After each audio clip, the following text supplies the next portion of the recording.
အခန်း14မတိနားမလည်မှုကိုရှာဖွေတွေ့ရှိခြင်းစပိန်တောင်သူလယ်သမားတစ်ယောက်ကအေဒီ1000လောက်မှအိပ်ပျော်သွားပြီးနောက်နှစ်ပေါင်း900အကြာကိုလံဘတ်စ်ရဲ့နီညာဖင်တာနဲ့စန်တာမာရီယာဆိုတဲ့တင်မောသုံးစီးအပေါ်တက်နေတဲ့တင်မောသားတွေရဲ့ညံစီနေတဲ့စူညံတန်တွေလည်းမှပြန်နိုးထလာတယ်ဆိုပါစို့ကဘာကြီးကသူ့အတွက်အရန်စိတ်မနေပဲတွေ့နေမြင်နေကြပုံစံပဲဖြစ်နေမှာပါနေပညာဆိုင်ရာနိုင်ငံရေးနယ်နိမိတ်တွေလူအတိုင်းဝိုင်းရဲ့အပြုမူတွေအများကြီးပြောင်းလဲသွားပြီဖြစ်ပေမဲ့လေဒီအလေခစ်ကအဲ့လွန်သူအတွက်တော့ကဘာကြီးကိုကိုယ်ဝင်ကိုရလိုပဲအသာကျနေမှာပါဒါပေမဲ့စောစောကကိုလံဘတ်စ်ရဲ့တင်မောသားတစ်ယောက်ကအခုလိုမျိုးအလေခစ်ကနေနှစ်ပေါင်းရာနဲ့ချီအိမ်မောကျသွားပြီး21ရာစုရဲ့ iPhone Reno တန်နဲ့အတူပြန်နိုးလာမယ်ဆိုရင်သူနားလေဖို့လုံးဝလက်လန်းမမီတော့တဲ့အလွန်တရာမှထူးဆန်းထွေပြတဲ့ကဘာကြီးတစ်ခုမှပြန်နိုးလာရမှာပါပြီးတော့သူကိုယ်သူမေးမိမှာပဲဒါကောင်းငင်ပုံလားဒါမှမဟုတ်ငရဲပြီများလားပြီးခဲ့တဲ့နှစ်ပေါင်း900အတွင်းမှာလူသားတွေရဲ့စွမ်းအားနဲ့ပတ်သက်လို့ဘလုံးမှမှန်းဆလို့မရအောင်ကြီးမားတဲ့တောင်တိုးတက်မှုတွေဖြစ်ခဲ့ပါတယ်။တက်ဂရက်1500ကကဘာကြီးတစ်ခုလုံးမှာ Homo sapien ဦးရေတန်း900ဝန်းကျင်ရှိခဲ့ပါတယ်။ဒီနေ့ချိန်မှာတော့9ဘီလီယံထိရှိနေပါပြီ။1500ခုနှစ်ကလူသားမျိုးနွယ်တစ်ခုလုံးရဲ့ဝန်ဆောင်မှုနဲ့ကုန်ပစ္စည်းတွေရဲ့စုစုပေါင်းတန်ဖိုးကဒီနေ့ခေတ်ကန်ဒေါ်လာနဲ့ဆို250ဘီလီယံဝန်းကျင်ရှိမယ်လို့ခန့်မှန်းကြပါတယ်။ဒီနေ့ခေတ်လူသားတွေရဲ့တနစ်စာကုန်ထုတ်လုပ်မှုတန်ဖိုးကကန်ဒေါ်လာထရီလီယံ60နီးပါးရှိပါတယ်။တက်ဂရက်1500မှာလူသားတွေကကယ်လိုရီပမာဏ73ထရီလီယံတနေ့တာဖြစ်စားသုံးကြပါတယ်။ဒီခေတ်မှာဆိုရင်တနေ့ကို1500ထရီလီယံပမာဏကိုစားသုံးကြပါတယ်။ဒီကိန်းဂဏန်းပမာဏတွေကိုတစ်စိတ်လောက်ရေးတွက်ကြည့်လိုက်ပါ။လူဦးရေက14စထုတ်လုပ်မှုက240စနဲ့စွမ်းအင်သုံးစွဲမှုကတော့115စအထိတိုးလာခဲ့တာပါ။တကယ်လို့များအခုခေတ် modern စစ်သင်္ဘောတစ်စီးကကိုလံဘတ်စ်တို့ခေတ်ကိုပြန်ရောက်သွားတယ်ဆိုပါစို့စက္ကန့်ပိုင်းအတွင်းမှာပဲအဲ့ဒီစစ်သင်္ဘောကကိုလံဘတ်စ်ရဲ့နီညာပင်တာနဲ့စန်တာမာရီယာ3စီးစလုံးကိုတစ်သားစာတွေအဖြစ်ဖွာကျဲလန်အောင်လုပ်ပြနိုင်စွမ်းရှိပါတယ်ပြီးတော့တစ်ဆက်တည်းဒီ modern စစ်သင်္ဘောတစ်စီးနဲ့သူဟာသူတော့ဘာချစ်ရလေးမှမထင်ပဲအဲ့ဒီခေတ်ကရှိသမျှသောအင်အားကြီးနိုင်ငံအားလုံးရဲ့ရေတပ်အကုန်လုံးကိုနှိမ့်မြုပ်ပြင်ပါပါ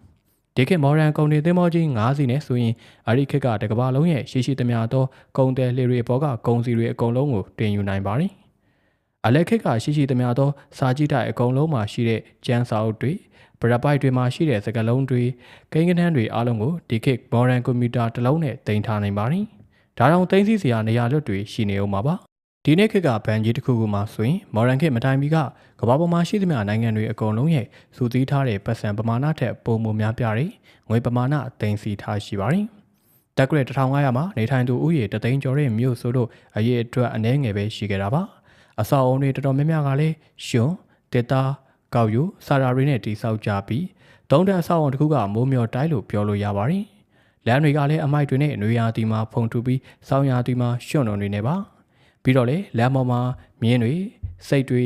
ကြက်တွေလှဲတွေတွာလာသူတွေနဲ့ပြေကျက်နေတာပါနေဝင်ပြီးဆိုတာနဲ့လဲမျိုးတစ်ခုလုံးကမှောင်မဲသွားတော့တာပဲအမောင်လူထဲမှာဟိုနေရာဒီနေရာတချို့သာဖျောင်းနိုင်အလင်းရောင်မီးတော်အလင်းရောင်နည်းနည်းပပတွေ့ရတာပါအဲ့လိုမျိုးမှာနေထိုင်လာသူတယောက်ကအခုခေတ်မော်ဒန်မြို့တွေဖြစ်တဲ့တိုကျိုနယူးယောက်ဒါမှမဟုတ်မော်မိုင်းလိုမြို့တွေကိုတွေ့မြင်ရမယ်ဆိုရင်ဘလို့များနေမှာပါလဲ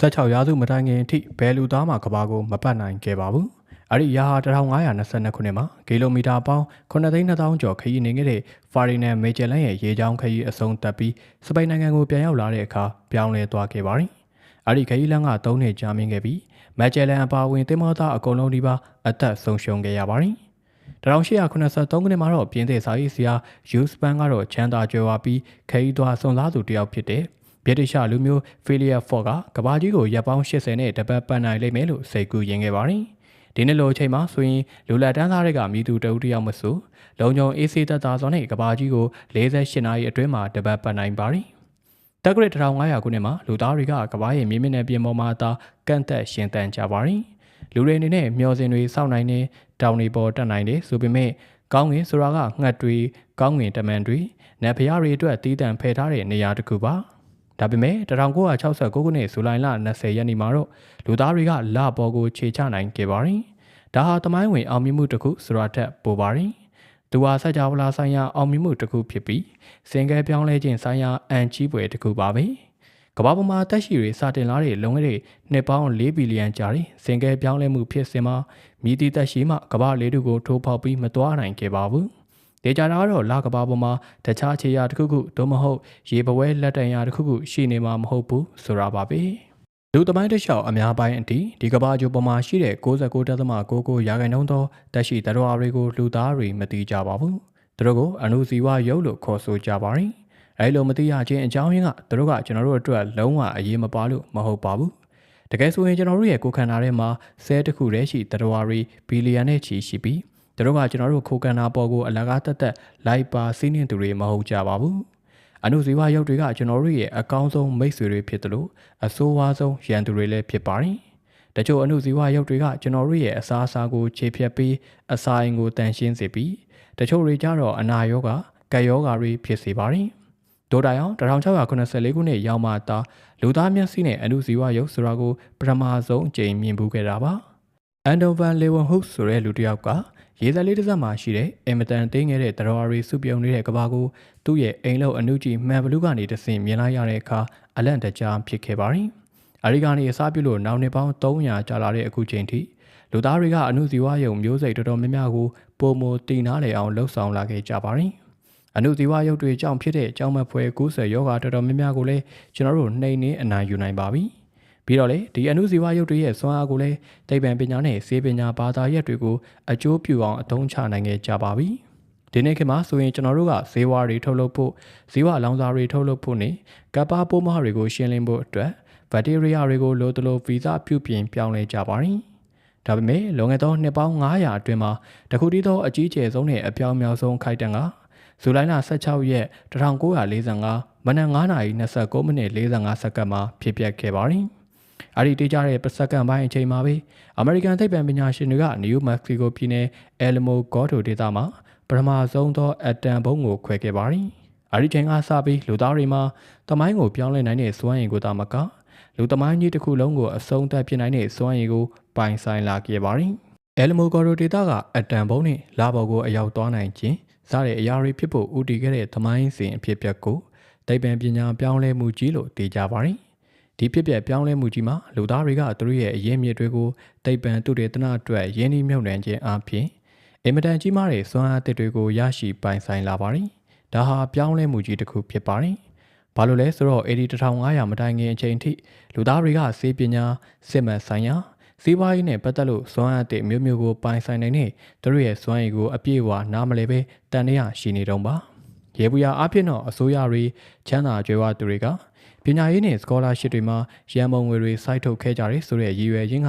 စွမ်းအားသစ်တွေရရှိပိုင်ဆိုင်ဖို့တက်ငကိုရှင်းဆွဲလုံနိုင်စွမ်းရည်တွေကိုထိန်းသိမ်းနိုင်ဖို့ပဲဖြစ်ပါတယ်။အဲဒီမော်ဒန်ခေတ်မတိုင်ခင်ကမင်းလုံးအုပ်ချုပ်သူတွေကဆရာတော်တွေတသနာပညာရှင်တွေကြပြဆရာတွေကိုငွေကြေးထောက်ပံ့နေဆိုတာဒီလူတွေကသူ့ရဲ့အုပ်ချုပ်မှုကိုပုံမသေးချာခိုင်မာအောင်ကူညီပေးဖို့နဲ့နိုင်ငံတွင်းလူမှုတည်ငြိမ်မှုကိုထိန်းသိမ်းဖို့ပဲဖြစ်ပါတယ်။အဲဒီအုပ်ချုပ်သူတွေအနေနဲ့သူတို့ကစေဝါအသစ်တွေရှာဖွေတွေ့ရှိသွားမှာလက်နက်အသစ်တွေထွင်လာပြီးစီးပွားရေးတိုးတက်မှုတွေကိုအစဖော်ပေးလိုက်မယ်လို့မမျှော်လင့်ခဲ့ကြပါဘူး။လွန်ခဲ့တဲ့နှစ်ပေါင်း900အတွင်းမှာပဲလူသားတွေကသိပ္ပံသုတေသနမှာယင်းနှိမ့်မြုပ်နှံခြင်းအပြင်သူတို့ရဲ့လုံနိုင်ကိုင်နိုင်စွမ်းပကားကိုပုံမတိုးချဲ့လာနိုင်တယ်လို့အရင်ကတက်ပိုယုံကြည်လာခဲ့ကြပါသည်။ဒါဟာမမြင်မဆန်းယုံကြည်မှုတစ်ခုမဟုတ်ပဲအကြိမ်ကြိမ်ခါခါအချက်အလက်တွေနဲ့တက်တည်ပြပြီးသားပါ။အခုလိုတက်တဲ့တွေပုံမများပြားလာတာနဲ့အမျှချမ်းသာကြွယ်ဝတဲ့လူတွေအစိုးရတွေကသိပ္ပံပညာအပေါ်အရင်းမြစ်တွေကိုအရင်ကတက်ပိုးပြီးစိတ်အားထက်သန်စွာမြုပ်နှံလာကြပါသည်။အဲဒီလိုယင်းနှိမ့်မြုပ်နှံမှုတွေမရှိဘဲကျွန်တော်တို့အနေနဲ့လပေါ်မှာလမ်းလျှောက်တာအနုဇီဝရုပ်တွေကိုဗီဇာပြောင်းတာနဲ့အတန်ကိုခွဲချတာစတဲ့အလုပ်တွေဖြစ်နိုင်မှာမဟုတ်ပါဘူး။ဥပမာဆိုရရင်အမေရိကန်အစိုးရကမကြာသေးခင်ကဆယ်စုနှစ်တွေအတွင်းမှာ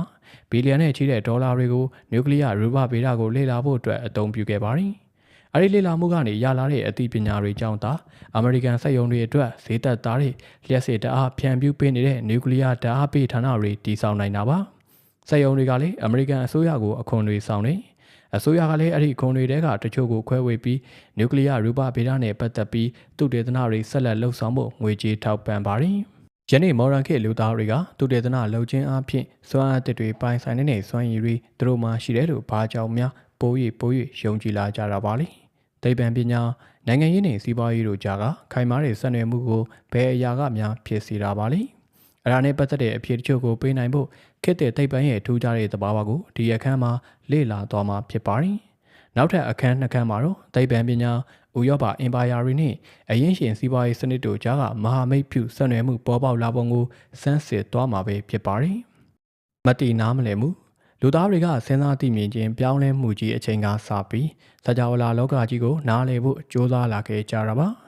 ကျွန်တော်တို့ရဲ့ဘိုးဘွားတွေကတဘာဝလောကတရားကြီးကိုထိန်းချုပ်စိုးမိုးတဲ့ဥပဒေသားတွေကိုရှာဖွေတွေ့ရှိဖို့အချိန်ကာလနယ်ပေါင်းများစွာကြာကြိုးပမ်းအားထုတ်လာခဲ့ကြတာပါ။ဒါပေမဲ့ခေတ်သစ်သိပ္ပံပညာကတော့ရှေးအရင်ကရိုးရာသိပ္ပံပညာလေ့လာပုံနဲ့တည်တည်တသာကွဲပြားတဲ့အရာ၃ခုရှိပါတယ်။ကာကြီးမိမိတို့၏မတိနားမလည်မှုကိုစိတ်အားထက်သန်စွာဝန်ခံခြင်းခေတ်သစ်သိပ္ပံပညာဟာလက်တင်စကားလုံး ignoramus ကျွန်တော်တို့မသိပါဆိုတဲ့စကားလုံးအပေါ်အခြေခံပါတယ်။သူရဲ့ယူဆချက်ကတော့အရာအလုံးကိုကျွန်တော်တို့မသိရှိကြဘူးလို့ဆိုတာပါ။ဒါထက်ပိုအရေးကြီးတာကကျွန်တော်တို့ရဲ့အသိပညာအသစ်တွေတိုးပွားလာတာနဲ့အမျှအရင်ကကျွန်တော်တို့လက်ခံထားတဲ့အရာရာဟာမှားယွင်းပါတယ်လို့တတ်သိပြနိုင်တယ်ဆိုတာကိုလက်ခံလာကြပါတယ်။အင်မတန်မြင့်မြတ်ပြီးမေးခွန်းထုတ်လို့မရတဲ့အယူအဆ idea သို့မဟုတ် theory ရဲ့လို့မရှိပါဘူး။ခါခွေစောင့်ကြည့်လေ့လာခြင်းနဲ့သင်္ချာပညာရပ်တို့ကိုဗဟုပြုခြင်း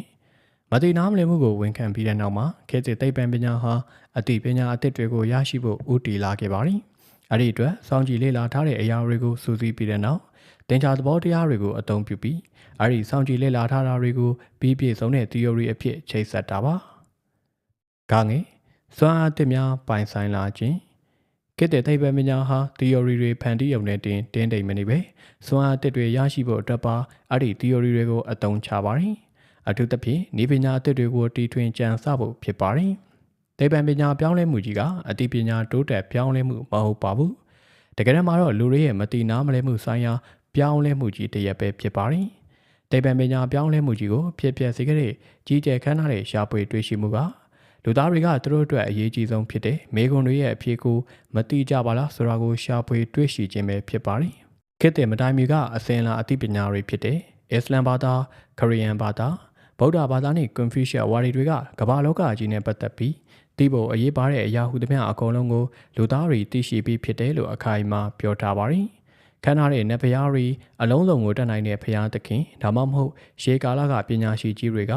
လုံးစုံကိုသို့မဟုတ်သိရှိနားလည်တဲ့ဉာဏ်ပညာကိုပိုင်ဆိုင်ကြပြီးသူတို့နားလည်ထားတဲ့အရာအလုံးကိုနှုတ်တိုက်အားဖြင့်၎င်းကျမ်းစာပရပိုက်တွေဖွင့်ဟဖော်ပြထားပြီးဖြစ်ပါတယ်။တေမျိုးဖြစ်တဲ့ရိုးရိုးသားမန်လူတွေကတော့အဲ့ဒီရှေးအောင်စာပေတွေကိုထဲထဲဝင်ဝင်လေ့လာပြီးမှန်မှန်ကန်ကန်နားလည်မှသာအသိပညာတွေရရှိကြပါတယ်။တမန်ကျမ်းစာဂုံအန်ဒေဝကျမ်းတွေကစကြဝဠာကြီးနဲ့ပတ်သက်တဲ့အရေးပါတယ်သို့မဟုတ်လျှို့ဝှက်တွေမပါဘဲပြောင်းနေပြီးအသွေးအသားကိုခန္ဓာနဲ့လူသားတွေကသာအဲ့ဒီလျှို့ဝှက်ချက်တွေကိုရှာဖွေဖော်ထုတ်နိုင်မယ်ဆိုတာကစိတ်ကူးနဲ့တောင်စဉ်းစားလို့မရနိုင်တဲ့အရာပါရှေးအောင်စင်လာအသိပညာတွေကဝန်ခံခဲ့တဲ့မတိနားမလည်မှုနှစ်ခုတော့ရှိပါတယ်ပထမတစ်ခုကတအူးတယောက်အနေနဲ့အရေးပါတာတွေမတိနားမလည်တာဖြစ်နိုင်တယ်လို့ယူဆပါတယ်အဲ့ဒီကလိုအပ်တဲ့အသိပညာတွေကိုရဖို့အတွက်သူ့အနေနဲ့တခြားပညာရှိတယောက်ကိုမေးလိုက်ရုံပါပဲ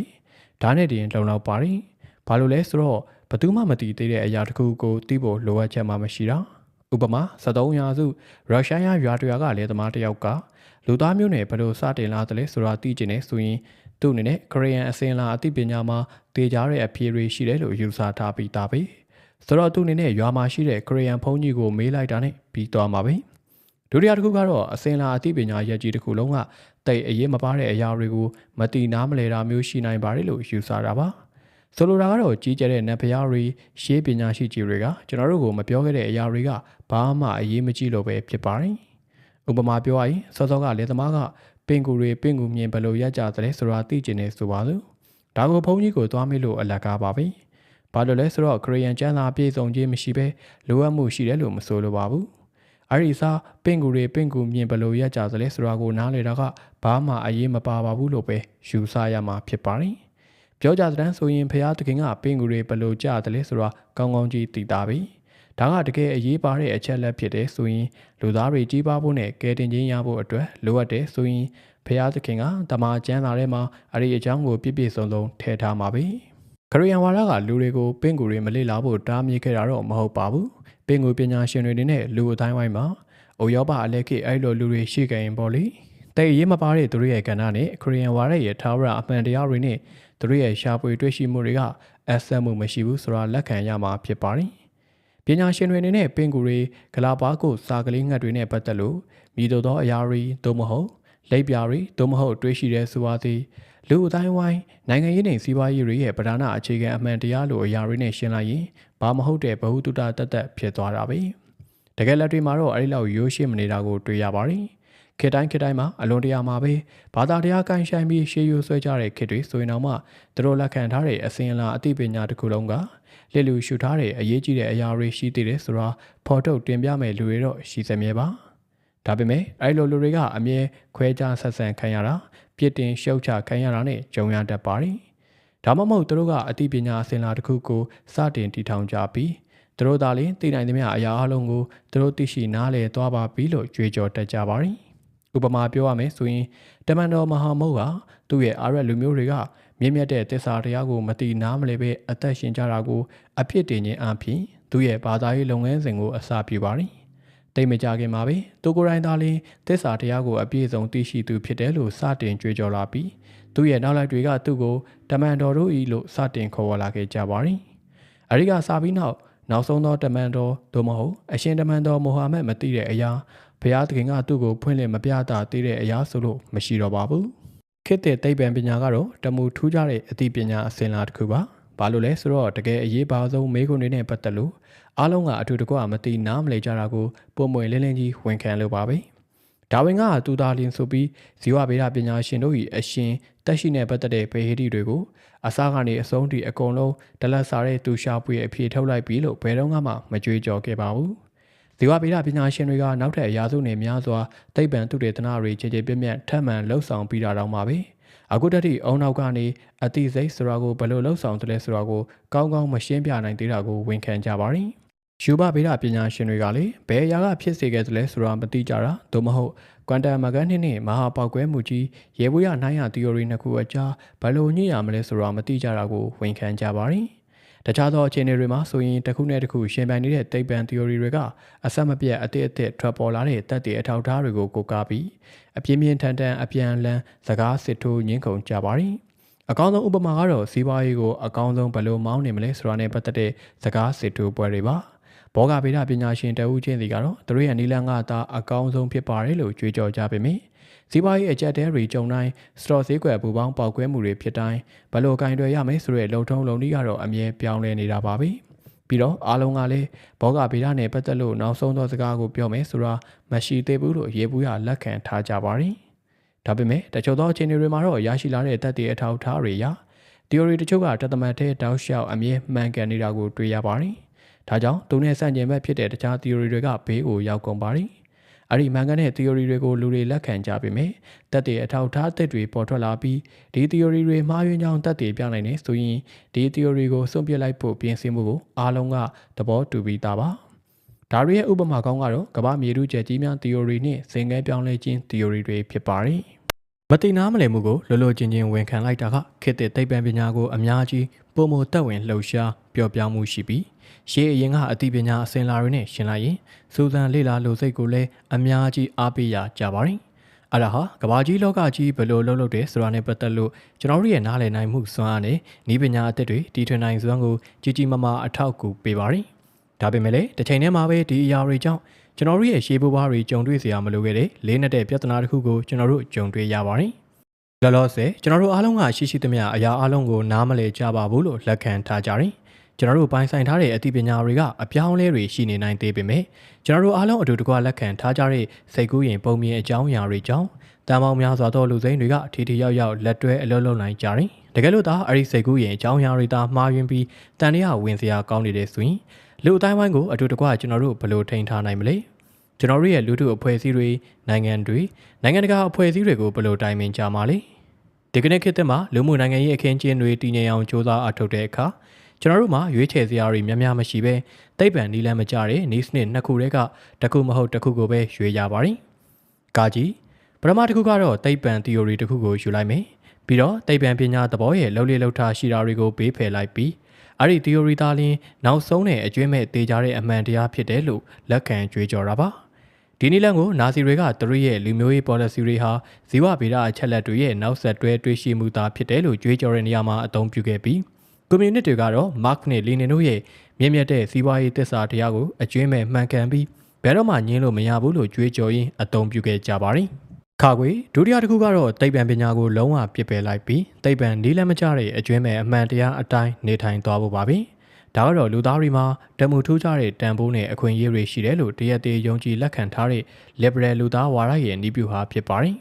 အဲ့ဒီတရက်သေးဝါဒက Homo sapiens တွေကိုသိပ္ပံနီးကျလေ့လာထားတဲ့ရှားပွေတွေ့ရှိမှုတွေနဲ့တိုက်ကြည့်မယ်ဆိုရင်ရှက်စရာကောင်းလောက်အောင်ကွဲလွဲနေတာတွေအများကြီးရှိနေတာတွေ့ရပါတယ်ဒါပေမဲ့လည်းဒီအရာတွေကကျွန်တော်တို့ကိုမအံ့ဩစေပါဘူးဘာလို့လဲဆိုတော့သိပ္ပံပညာရပ်ကိုကသူတေသနတွေလုပ်ဖို့အတွက်ငွေကြေးထောက်ပံ့မှုရဖို့အကြောင်းပြချက်တွေပေးရတဲ့အခါဘာသာတရားနဲ့ဝါဒတွေးခေါ်တွေပေါ်တက်ဝင်ယုံကြည်မှုတွေကိုအားကိုးရတာကိုဘာပဲဖြစ်ဖြစ်ဒီကနေ့ခေတ်တဲ့ယဉ်ကျေးမှုကလည်းရှေ့အရင်ကယဉ်ကျေးမှုတွေနဲ့မတူပဲပိုပိုတတာပဲမတိနားမလည်မှုတွေကိုလိုလိုချင်းချင်းလက်ခံထွေးပွေးကြတာကိုတွေ့ရပါတယ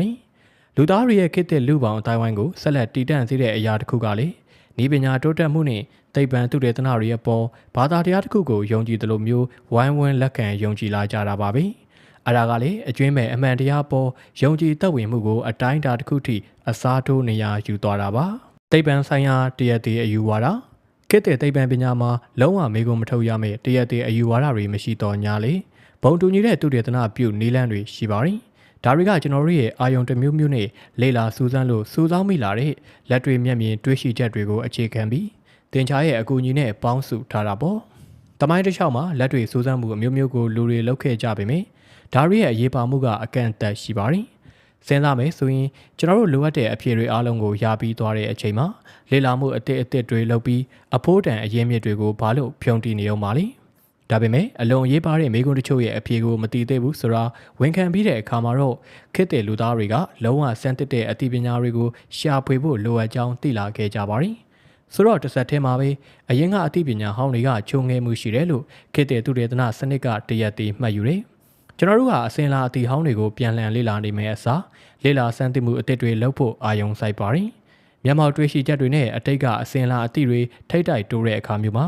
မျက်မှောက်တွေ့ရှိချက်တွေကိုပဲဦးစားပေးစဉ်းစားပါတယ်။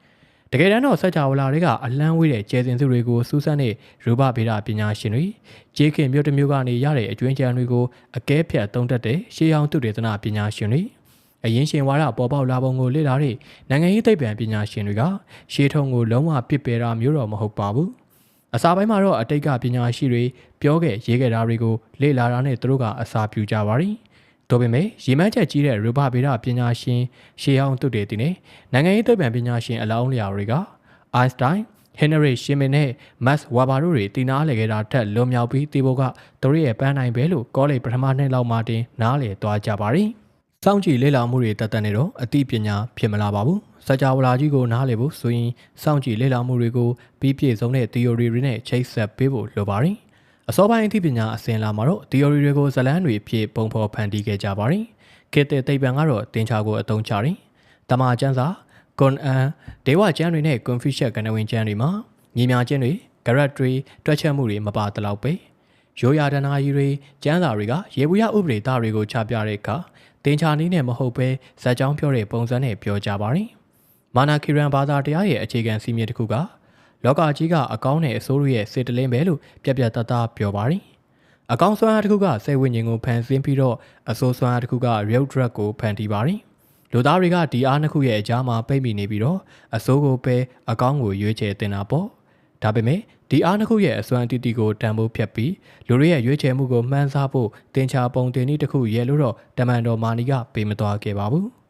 လူတယောက်ပေါ်တက်ရောက်သောအားသည်သူ၏စိတ်ဝိညာဉ်ရွေလျားမှုကိုတည်ပြီးသူ၏ရုပ်ခန္ဓာဒြထုဖြင့်စားခြင်းဖြင့်ညီမျှသည်လို့ဘယ်တော့မှသူတွက်ချက်ပေးမသွားခဲ့ပါဘူး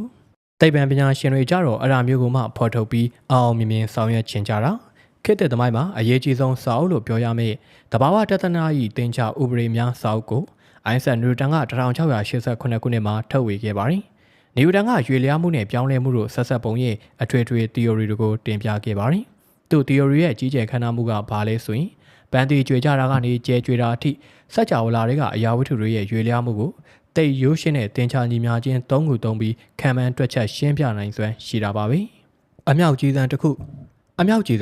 သို့မဟုတ်ဂျိုဒဇိန်းရဲ့ရွေလျားမှုကိုမှန်းဆခြင်းနဲ့နားလေခြင်းနဲ့ဆိုရင်သူတို့ရဲ့ dread truth လာရနဲ့အရှိန်ပြီးရင်သူတို့ပေါ်တက်ရောက်နေတဲ့အားတွေကိုတိုင်းတာလိုက်ရလာတဲ့ကိန်းဂဏန်းတွေကိုနျူတန်ရဲ့ညီမျှခြင်းတွေမှာထည့်တွက်လိုက်တာနဲ့အနာဂတ်တစ်ချိန်မှာသူတို့ရောက်နေမဲ့နေရာကိုမှန်းပြောလို့ရပါတယ်ဒါဟာတကယ်မော်ပညာလိုပါပဲ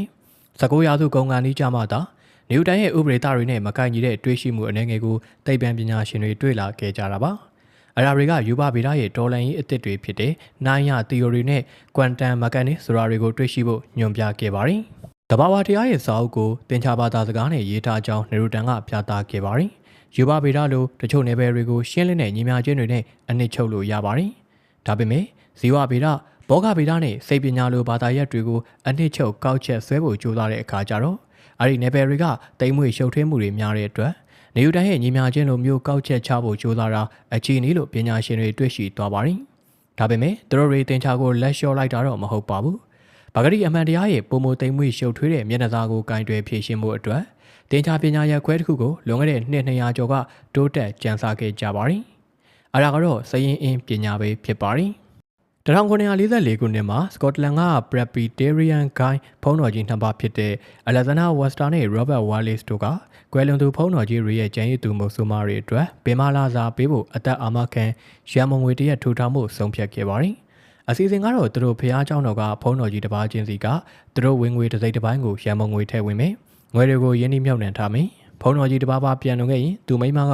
ရန်မုံငွေရဲ့အတိုးမြတ်ထဲကနေဝေစုရမယ်။ဒါဆိုလက်ကြံဘွားကိုသူတတောင်းတတာဆက်နေလို့ရသွားလိမ့်မယ်။ဒါပေမဲ့ဒီအသက်အာမခံကပြန်လည်ထောက်ပံ့စရာရှိတာတွေကိုထောက်ပံ့နိုင်ဖို့အတွက်ရန်မုံငွေအလုံးလောက်ရှိနေအောင်ဖုံတော်ကြီးတွေကငွေဘယ်လောက်ထည့်ရမလဲဆိုတာဆုံးဖြတ်ရတယ်။ဒါကြောင့်တစ်နှစ်ကိုဖုံကြီးဘယ်နှပါပြန်လွန်မလဲ။မုတ်ဆိုးမဘယ်နှယောက်ခလေးဘယ်နှယောက်ကြံခဲ့မလဲ။မုတ်ဆိုးမတွေကသူတို့ယောက်ျားဖုံကြီးတွေထက်နှစ်ပေါင်းဘယ်လောက်အသက်ပိုရှိမလဲ။စာရာတွေကို Webster နဲ့ Wallace တို့ခံမှန်းတွက်ချက်ဖို့လိုအပ်လာခဲ့ပါတယ်။ဒီဖုံတော်ကြီးနှစ်ပါးဘာတွေမလုပ်ခဲ့ဘူးလဲကြည့်ရအောင်။ဒီကိစ္စအတွက်အဖြေရဖို့ဖျားသခင်စီမှာစုမတောင်းခဲ့ဘူး။ကျမ်းစာတွေဘာသာရေးပညာရှင်တွေရဲ့ကျမ်းတွေမှာလည်းလိုက်မရှာခဲ့ဘူး။ဒသနာဆွေးနွေးညင်းခုန်ပွဲတွေထဲရောက်မသွားဘူး။စကော့လူမျိုးဖြစ်လေတော့သူတို့ကတိတ်လက်တွေဆန်နေ။သူတို့လောက်တာကအေဒင်ဘရာတက္ကသိုလ်ကတင်ချာပါမောက်ခကောလင်မကလောရင်ကိုဆက်သွယ်တယ်။လူတွေပဲအသက်အရွယ်မှာတေးကြတယ်လဲဆိုတဲ့အချက်လက်တွေ၃ယောက်ပေါင်းပြီးဆူတောင်းကြတယ်။အဲ့ဒီအချက်လက်တွေကိုသုံးပြီးတနေ့မှာဖုံးတော်ကြီးဘဏ္ဍပါပြန်လွန်တော်မူမလဲတွက်ချက်ကြတယ်။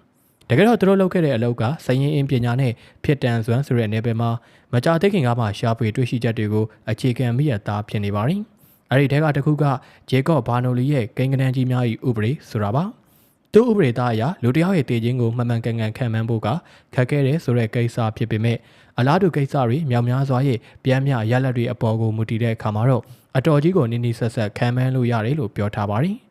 ဘကလော်ရင်အနေနဲ့ဖုံးတော်ကြီး Webster နဲ့ Wallace တို့နောက်နှစ်ထဲမှာတေမလားဆိုတာသင်္ချာပညာသုံးပြီးမခံမှန်းနိုင်ပေမဲ့အချက်လက်တွေသာလုံလုံလောက်လောက်ရခဲ့ရင်လာမယ့်နှစ်မှာ Scotland Presbyterian ဂိုင်းကဖုံးတော်ကြီးဘယ်နှပါးလောက်ပြန်လုံးမလဲဆိုတာကိုအတော်တိတိကျကျပြောနိုင်ပါတယ်။ကံကောင်းစွာပဲအစင်သုံးလို့ရတဲ့ဂိမ်းကနန်းအချက်လက်တွေသူတို့ရလိုက်တယ်။သင်္ချာပညာရှင်ကြီးအမွန်ဟေလီကဒီမတိုင်ခင်250ကထုတ်ဝေထားခဲ့တယ်။အာမခံဆိုင်ရာဇာတ်တွေကတကယ်လက်တွေမှာအသုံးဝင်ခဲ့တယ်။ဂျာမနီနိုင်ငံဘရက်စလော့ဝစ်မြို့ကမွေးစရင်1238ခုနှစ်သေစရင်1184ခုတို့ကိုဟာလီကဆေးစစ်ပြုစုထားတာပါ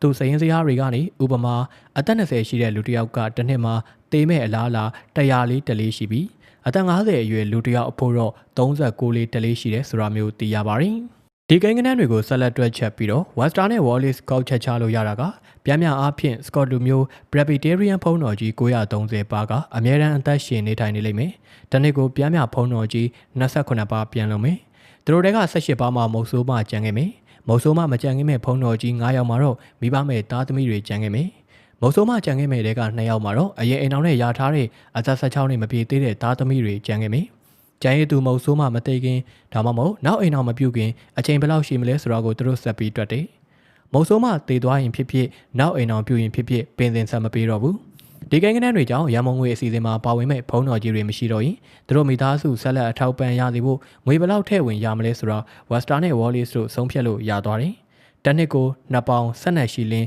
2ပဲနေထည့်ဝင်ခြင်းဖြစ်ဖုံးတော်ကြီးတစ်ပါးကသူမိမမုတ်ဆိုးမှဖြစ်ရင်တစ်နှစ်ကို10ပေါင်နှုန်းအထောက်ပံ့ရမှာဖြစ်တယ်။ဒါအဲ့ဒီခေတ်ကာလကတော့အတော်များပြားတဲ့ငွေပမာဏပါ။တကယ်လို့အဲ့ဒီပမာဏကမလောက်ငါဘူးထင်ရင်တစ်နှစ်ကို6ပေါင်17ရှီလင်း3ပဲနေအထိတိုးပြီးထည့်ဝင်လို့ရတယ်။ဒါဆိုသူ့မုတ်ဆိုးမကတစ်နှစ်ကို25ပေါင်ထောက်ပံ့ငွေရမယ်။သူတို့ရဲ့တွက်ချက်မှုတွေအရနောက်22နှစ်ကျော်ကြာတဲ့အချိန်1965ခုနှစ်မတိုင်မီမှာတော့စကော့တလန်ဖျားเจ้าတော်ဖုံးတော်ကြီးများ၏ဂျန်ရစ်သူမိန်းမများနဲ့သားသမီးများထောက်ပံ့ရေးရန်မုံငွေအစီအစဉ်မှာငွေရင်းစုစုပေါင်း98,348ပေါင်ရှိလိမ့်မယ်လို့ခန့်မှန်းခဲ့ကြပါတယ် ဒီမှန်းဆချက်ကအန်အောပွဲကိုတိကျမှန်ကန်ခဲ့ပါတယ်1965ခုနှစ်ကိုတကယ်ရောက်တဲ့အချိန်မှာရန်ပုံငွေ98,348ပေါင်ရှိနေတယ်ခံမှန်းချက်နဲ့တပေါင်လေးပဲနေတာပါဒါကအနာဂတ်ကျန်းစရာကြီးတွေတမန်တော်ကြီးတွေဖြစ်တဲ့ဟာဘတ်ကုတ်ရေယမိဒါမှမဟုတ်စိန်ကျုံတို့ရဲ့ရှေ့ပြဟောချက်တွေထက်ပိုတောင်ကောင်းမွန်မှန်ကန်နေသေးပါတယ်ယနေ့ခေတ်မှာတော့ Webster နဲ့ Wally တို့စတင်ခဲ့တဲ့ Scott မုတ်ဆိုးမများလို့ခေါ်တဲ့ရန်ပုံငွေကပေါင်ဘီလီယံ100တန်ဖိုးရှိနေပြီဖြစ်တဲ့ကမ္ဘာအကြီးဆုံးပင်စင်တဲ့အာမခံကုမ္ပဏီတွေကတစ်ခုဖြစ်နေပါပြီစကော့လူမျိုးမုတ်ဆိုးမတွေတင်မဟုတ်ပဲသူတို့အာမခံကိုဝယ်ယူတဲ့ဘသူကိုမဆိုအာမခံကြီးထောက်ပံ့ပေးနေပါပြီစကော့ဖုံးတော်ကြီးနှစ်ပါးသုံးခဲ့တဲ့ဖြစ်တန်စွမ်းတွက်ချက်မှုတွေကပင်စင်လာစာအာမခံလုပ်ငန်းတွေအတွက်ဗဟိုချက်ဖြစ်တဲ့အာမခံပညာရဲ့အတွက်သာမကdemography လို့ခေါ်တဲ့ဖွားသေးလူရည်ဆိုင်ရာယောဂတစုံတရာဖြစ်ပွားပုံဆိုင်ရာလေ့လာတဲ့ပညာရဲ့အတွက်ပါအခြေခံအုတ်မြစ်ဖြစ်လာခဲ့ပါတယ်။ demography က Charles Darwin ရဲ့စင်ကဲဖြစ်စဉ် theory အခြေပြိုးစရာဖြစ်ပါတယ်။တစုံတစ်ခုသောအခြေအနေတရမှာဘယ်လိုမျိုးသက်ရှိတွေစင်ကဲဖြစ်ပေါ်လာမလဲဆိုတာကိုခံမှန်းနိုင်တဲ့ညီမြချင်းတွေမရှိပေမဲ့ဖြစ်တန်စွမ်းတွက်ချက်မှုတွေကိုသုံးပြီးမျိုးရိုးဗီဇပညာရှင်တွေကရှိနေတဲ့အရေးအတွက်ပမာဏအတွင်းမှာ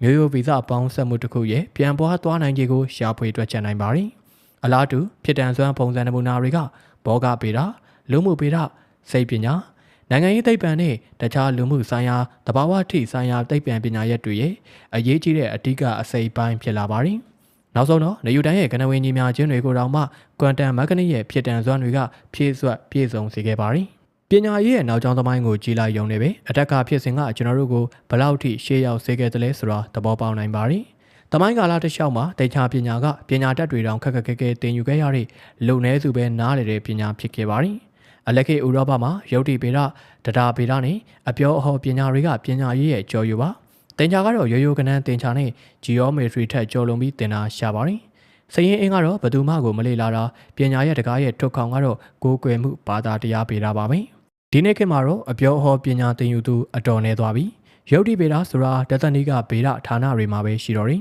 ။ဘာသာတရားဗေဒကလည်းကျမ်းစာသင်ကျောင်းမှာပဲရှိတော့တယ်။ဒါပေမဲ့တင်ချာတင်ယူဖို့ဆရာထက်တန်တဲ့သို့မဟုတ်တွန်းအားပေးခံရတဲ့ကျောင်းသားအရေးအတွက်ကတော့များတဲ့များလာတာပါ။တင်ချာပညာကိုသုံးပြီးဓမ္မတိတ်တန်ကြတိတိကျကျတွက်ချက်နိုင်တဲ့သိပ္ပံပညာရပ်တွေစီကိုပညာရေးကအရှိန်ပြင်းပြင်းစီစဉ်နေပါပြီ။ဘာသာစကားဗေဒလိုလူစိတ်ကိုလေ့လာတဲ့စိတ်ပညာလိုအစင်လာအားဖြင့်လူသဘောတဘာဝရဲ့အစိပ်ပိုင်းဖြစ်ခဲ့တဲ့ပညာရေးနယ်ပယ်တွေမှာကိုတင်ချာကိုအားပြုရတာများလာပါပြီ။ဒီပညာရပ်တွေတော့ asset science ဖြစ်ဖို့လမ်းကြောင်းရှာလာကြပြီ။အခုကစရင်အင်းပညာဆိုရင်ရူပဗေဒဇီဝဗေဒတွေမှာတင်မကစိတ်ပညာလူမှုဗေဒဘောဂဗေဒနဲ့နိုင်ငံရေးသိပ္ပံပညာတွေမှာပါအခြေခံလိုအပ်ချက်ဖြစ်နေပါပြီ။ကျွန်တော်တက္ကသိုလ်စိတ်ပညာဌာနရဲ့သင်ရိုးလမ်းညွှန်မှာသင်ရိုးအတွက်ပထမဆုံးတက်ရမယ့်အတန်းက Introduction to Statistics and Methodology in Psychological Research တဲ့ဒုတိယနေ့စိတ်ပညာကျောင်းသားတွေအတွက်ဆို Statistical Methods in Psychological Research ကမဖြစ်မနေယူရတဲ့အတန်း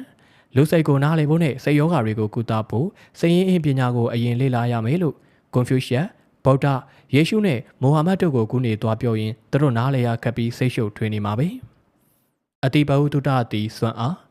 လူတော်များများအတွက်ခေတ်သစ်သိပ္ပံပညာကိုကြည်ကြည်ညံ့ညံ့နားလည်ဖို့ခက်ပါတယ်။ဘာလို့လဲဆိုတော့သင်ချားဆိုတဲ့ဘာသာစကားကိုကျွန်တော်တို့စိတ်ကဖန်ဆုပ်ဖို့ခက်ပြီးသူရဲ့တွေးရှိချက်တွေကလည်းလူတွေရဲ့ကြိုးကြောင်တွေးခေါ်ယူဆမှုပုံစံနဲ့မကြာခဏစန့်ကျင်ဘက်ဖြစ်နေလို့ပါ။ဒီကနေ့ကမ္ဘာလူဦးရေတန်းပေါင်း9000ကျော်မှာကွမ်တမ်မက်ကန်နစ်ဆဲစီဝဗေဒမဟာဘောဂဗေဒပညာရပ်တွေကိုတကယ်နားလည်တဲ့လူဘယ်နှယောက်များရှိမလဲ။သို့ပေမဲ့လည်းသိပ္ပံပညာကကျွန်တော်တို့ကိုစွမ်းအားအသစ်တွေပေးတဲ့အတွက်သူဟာအကြီးကျယ်ကြီးညိုခံရတာပါပဲ။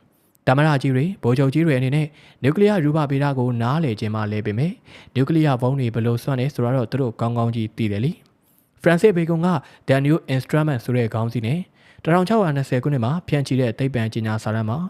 ဘဟုတုတ္တအတိစွမ်းအားသို့မဟုတ်အတိပညာဟာတကောလို့ဒေချာပြောတယ်ဘဟုတုတ္တရဲ့တကယ်မှတ်ကြောက်ကမှန်မမှန်မဟုတ်ပါဘူးအဲ့ဒီဘဟုတုတ္တကကျွန်တော်တို့ကိုပုံမအစွမ်းထက်စေသလားဆိုတာပါပဲဘယ် theory တွေမှယာနှုံးပြည့်မမှန်ဘူးလို့သိပ္ပံပညာရှင်တွေကရေပူရယူဆပါတယ်။အဲဒါကြောင့်အမှန်တရားဆိုတာနဲ့ဘဟုတုတ္တသို့မဟုတ်အတိပညာကိုမှတ်ကြောက်တင်တာကလက်တွေ့မကျပါဘူး။တကယ်မှတ်ကြောက်ကအဲ့ဒီအတိဘဟုတုတ္တရဲ့အသုံးဝင်မှုပါ။ကျွန်တော်တို့ကိုအသစ်တွေစွမ်းဆောင်နိုင်စေတဲ့ theory တစ်ခုကိုပဲဘဟုတုတ္တလို့ကျွန်တော်တို့သတ်မှတ်ပါတယ်။ရာစုနဲ့များစွာပဲသိပ္ပံကကျွန်တော်တို့ကိုကရိယာတစားပလာအသစ်တွေအများကြီးပေးနေကြတယ်။တချို့ကစိတ်ပိုင်းဆိုင်ရာကရိယာတွေတေနှုံးတို့စီးပွားရေးတိုးတက်မှုတို့ကိုခံမှန်းဖို့သုံးတာမျိုးတွေပေါ့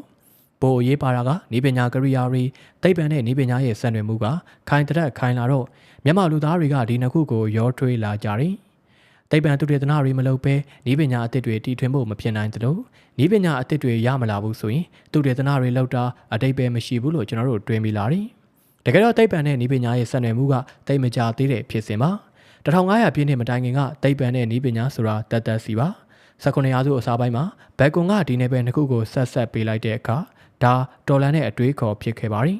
19နဲ့18ရာစုနှစ်တွေအတွင်းမှာသူတို့ရဲ့ဆက်နွယ်မှုကပိုခိုင်မာလာခဲ့တယ်ဒါပေမဲ့တကယ်ထုံးပွဲခဲ့တာတော့19ရာစုရောက်မှာပါ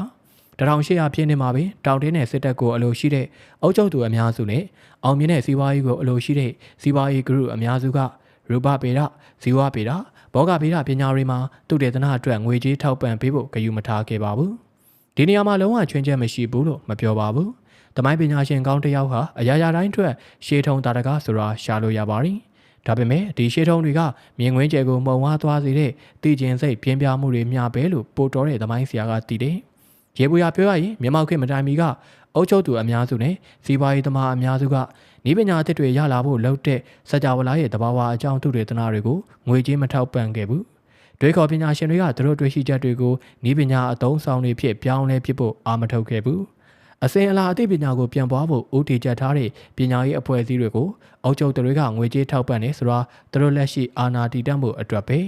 ဟိုတစားဒီတစားနဲ့လူတွေကဤပညာအသစ်တွေတီထွင်ခဲ့တာတွေရှိပေမယ့်ဒါတွေကပညာမတတ်တဲ့လက်မှုအတတ်သမားတွေကမှားရင်ပြင်းရင်ဖန်တီးခဲ့တာတွေပါပညာကျော်တွေရဲ့နေစနစ်ကျသိပ္ပံတုတေသနတွေကနေထွက်ပေါ်လာတာမျိုးမဟုတ်ပါဘူးလက်ထုတ်လို့သူတွေကတပုံစံတဲသောလှဲကိုတသမတ်တဲသောပစ္စည်းတွေသုံးပြီးနှစ်ပေါင်းများစွာတိစောက်ခဲ့တယ်။လက်ပုံစံအသစ်တွေတီထွင်ကြံစတုတေသနလုပ်ဖို့နေ့စဉ်အမျက်ငွေတွေကတစိုက်တေသားကိုဖယ်ထားရဲဆိုတာမျိုးသူတို့မလုပ်ခဲ့ပါဘူး။လက်ဒီဇိုင်းတွေရံဖန်ရံကားတော့တိုးတက်လာပေမဲ့ဒါအတွက်တော့တက္ကသိုလ်ဆိုတာခြေမချဘူးတဲ့စာတော်မဖတ်တတ်တဲ့ဒေသခံလက်သမားတချို့ရဲ့ထွင်ဉဏ်ကိုကျေးဇူးတင်ရမှာပါ။ဒီအချက်ကအများပြည်သူကဏ္ဍရောပုဂ္ဂလိကကဏ္ဍမှာပါမှန်ကန်ခဲ့ပါရင်ခေတ်တဲ့တိုင်းပြည်တွေကစွမ်းရင်အရေးမြစ်ကစားကျမ်းမာရေးနဲ့အမိုင်းစုပ်ပြေးရေးကိစ္စအထိအမျိုးသားရေးမူဝါဒရဲ့ကဏ္ဍအားလုံးဒီပါမှာသူတို့ရဲ့သိပ္ပံပညာရှင်တွေကိုအပြေရှားဖို့ခေါ်တုံးကြပေမယ့်ရှေးခေတ်ဘရင်နိုင်ငံတွေမှာတော့ဒါမျိုးကမလုပ်တော့ပဲရှေးကားနဲ့ခုနဲ့ကွာဟာချက်ကဆက်လက်နဲ့ရေးရမှာပို့ပြီးတော့တည်တာပါတယ်ပြည်သူလူထုနဲ့နေဆက်တူသမ္မတအိုင်ဆင်ဟောင်ဝါကစစ်ပတ်ဆက်မှုအတွဲဖက်ရဲ့ကြီးမားလာတဲ့အင်အားကို1962ခုနှစ်မှာတတိပေးတဲ့အခါဒီညီများချင်းမှာသူတခုကြံခဲ့ပါတယ်သူတတိပေးခဲ့တဲ့နာကစစ်ပတ်ဆက်မှုသိပ္ပံအတွဲအဖက်ပါဘာလို့လဲဆိုဒီနေ့ခေတ်ရဲ့စစ်ပွဲတွေကသိပ္ပံရဲ့ထုတ်ကုန်တွေဖြစ်နေလို့ပါလူသားတွေရဲ့သိပ္ပံသုတေသနနဲ့ဤပညာတိုးတက်မှုရဲ့ကြီးစွာသောအစိပ်ပိုင်းကိုကမ္ဘာစစ်အင်အားစုတွေကမတီထောက်ပံ့ကြိုးကင်နေကြပါရီပထမကမ္ဘာစစ်ကအစုံမတန်နိုင်တဲ့ကရုံချင်းတွေစီဆွဲချသွားချိန်မှာနှစ်ဖက်စလုံးကဒီလက်ခဲတဲလဲအခြေအနေကိုကြော်လွှားပြီးကိုတိုင်းကိုပြည်ကိုကယ်တင်ဖို့သိပ္ပံပညာရှင်တွေကိုစင်ခေါ်ရီကိုအဖြူဝိပညာရှင်တွေကဓာတ်ခွဲခန်းတွေကနေအန်အိုပနန်လက်နဲ့စမ်းတွေဒရက်ဆက်ထုတ်ပေးတော့တာပဲတိုက်လေရင်အစိတ်တန်းငွေတင်ကားတွေရင်ငုတ်သင်းမောတွေပိုစွမ်းတဲ့ဆက်တနက်တွေလက်နက်ကြီးငယ်တွေရိုင်ဖယ်တနက်နဲ့ဘုံတွေပေါ့ဒုတိယကမ္ဘာစစ်မှာသိပ္ပံရဲ့ကဏ္ဍကပိုတောင်ကြီးမားပါတယ်1944ခုနောက်ပိုင်းမှာဂျာမန်တွေကစစ်ပွဲမှာဆုံးရှုံးမှုများလာပြီးအရှုံးပေးရဖို့တေချာတလောက်ရှိနေပြီတနေ့စောပြီးဂျာမန်ရဲ့အဓိကမိတ်ဖက်အီတလီကသူတို့ခေါင်းဆောင်မူဆိုလီနီကိုဖြုတ်ချပြီးလက်နက်ချခဲ့လိုက်ပြီးပြည်တိုင်အမေရိကန်နဲ့ဆိုဗီယက်တပ်တွေအနီးကပ်ဝိုင်းလာတဲ့အထိကိုဂျာမနီကတော့စတိုင်နေတော့လုံးလုံးလဲလဲတော့မရှုံးနိုင်ဘူးလို့ဂျာမန်စစ်သားတွေနဲ့ပြည်သူတွေထင်ရတဲ့အကြောင်းတစ်ခုကဂျာမန်သိပ္ပံပညာရှင်တွေက V2 အဝေးထိန်တိုက်ချင်းပြဒုံးကြီးလိုဂျက်အင်ဂျင်တက်တိုက်လေရင်လိုအမကန်လက်နက်တွေကစစ်ပွဲကိုအလဲပြောင်းလုပ်ပေးတော့မယ်လို့ယုံကြည်ခဲ့လို့ပါပဲဒုံးကြီးတွေဂျက်လေရင်တွေနဲ့ဂျာမန်တွေစ조사နေကြအမေရိကန်ရဲ့မန်ဟန်တန်စီမံကိန်းကအတန်ဘုံကိုအောင်မြင်စွာတီထွင်နိုင်ခဲ့ပြီး1945ခုအစောပိုင်းမှာဘုံအစင်တင်လန်းဖြစ်ရောဂျာမန်ကအညံ့ခံလိုက်ပေမဲ့ဂျပန်ကစစ်ကိုဆက်တိုက်နေတော့အမေရိကန်တပ်တွေကဂျပန်ရဲ့ကျွန်းတွေကိုကျူးကျော်ဝင်ရောက်ဖို့အသင့်ဖြစ်နေပြီဂျပန်တွေကလည်းကျူးကျော်မှုကိုတွန်းလှန်ပြီးတည်တဲ့အထိတိုက်ပွဲဝင်ဖို့အသစ်စာပြုထားတာဂျပန်ကိုဝင်သိမ်းမယ်ဆိုရင်အမေရိကန်စစ်သား1 တန်းလောက်အသက်စရိတ်ရဖို့နဲ့စစ်ကားလည်း1946ခုနှစ်ထဲထိရောက်သွားဖို့ရှိကြောင်းအမေရိကန်စစ်ဗိုလ်ချုပ်တွေကသမ္မတဟယ်ရီထရူမင်းကိုတင်ပြတယ်ထရူမင်းကဘုံအသစ်ကိုတုံးမယ်လို့ဆုံးဖြတ်လိုက်တယ်နှစ်ပတ်အတွင်းအတန်ဘုံနှလုံးအကျဲခံရပြီးနောက်မှာဂျပန်ကကျွင်းကျဲမရှိလက်နက်ချပြီးဒုတိယကမ္ဘာစစ်လည်းပြီးဆုံးခဲ့တယ်ဒါပေမဲ့သိပ္ပံပညာကတိုက်စစ်လက်နက်တွေအကြောင်းပဲမဟုတ်ပါဘူးခန်းစစ်တွေမှာလည်းအဓိကအခန်းကပါဝင်ပါတယ်ယနေ့အမေရိကန်အများစုကအကြမ်းဖက်ဝါဒကိုဖြေရှင်းဖို့ကနိုင်ငံရေးနည်းလမ်းမဟုတ်ဘဲနည်းပညာလမ်းကြောင်းလို့ယုံကြည်နေကြပါတယ် နာနိုနီးပညာလုပ်ငန်းခွင်ကိုငွေတွေတန်းနဲ့ချီတာပေးလိုက်အမေရိကန်နိုင်ငံအနေနဲ့အာဖဂန်ကဂူရိုင်းယီမင်ကခံတပ်တိုင်းမြောက်အာဖရိကတပ်စကန်တိုင်းစီကိုတက်ရှိလိုအင်္ဂါတုတက်ထောက်လိုင်းရေးရင်ပြန်တွေပို့လွှတ်နိုင်တယ်လို့သူတို့ကယုံကြည်ပါတယ်ဒီလိုသာလုပ်ပြီးရင်အော်စမာဘင်လာတင်ကိုစက္ကန်သူတွေကော်ဖီတစ်ခွက်ဖြော်ရာမျိုးတောင် CIA ထောက်လိုင်းရေးရင်ငယ်တွေကလန်လီမှာရှိတဲ့ဌာနချုပ်ကိုသတင်းပို့နေမှာပါအုံနောက်သူတွေတနာအတွက်ငွေတန်းနဲ့ချီသုံးဆွဲလိုက်မယ်ဆိုရင်လေစိတ်တိုင်းမှာတိတ်အစင်မြင်လုံးနဲ့ FMI ဆက်တွေတက်ပြီးတော့လူတွေရဲ့အုံနောက်ထဲမှာမုံတိမှုဒေါသအတွေးတွေရှိနေရင်ချက်ချင်းတီအောင်လုပ်လို့ရနိုင်စရာရှိပါတယ်။တကယ်ဖြစ်မဖြစ်ဘသူတီနိုင်ပါလိမ့်။အင်္ဂါတုတဲ့ရင်မြန်လေးတွေနဲ့အတွေးကိုဖတ်တဲ့ဆက်တွေတီထွင်တာညံရှိရာရောက်ပါသလား။ကန်တေကံမတော့ပြောလို့မရပါဘူး။ရောင်းနိုင်တယ်လို့ပဲထားလိုက်ကြစို့။မိတ်ဆွေကဒီစာကြောင်းတွေကိုဖတ်နေချိန်မှာပဲအမေရိကန်ကာကွယ်ရေးဌာနကခုနပြောခဲ့တဲ့အကြံစီမျိုးတွေအလားတူအကြံဉာဏ်တွေအတွက်နာနိုနီးပညာနဲ့အုံနောက်သုတေသနတက်ခွဲခန်းတွေမှာဒေါ်လာတန်းနဲ့ချီသုံးစွဲနေပါပြီ။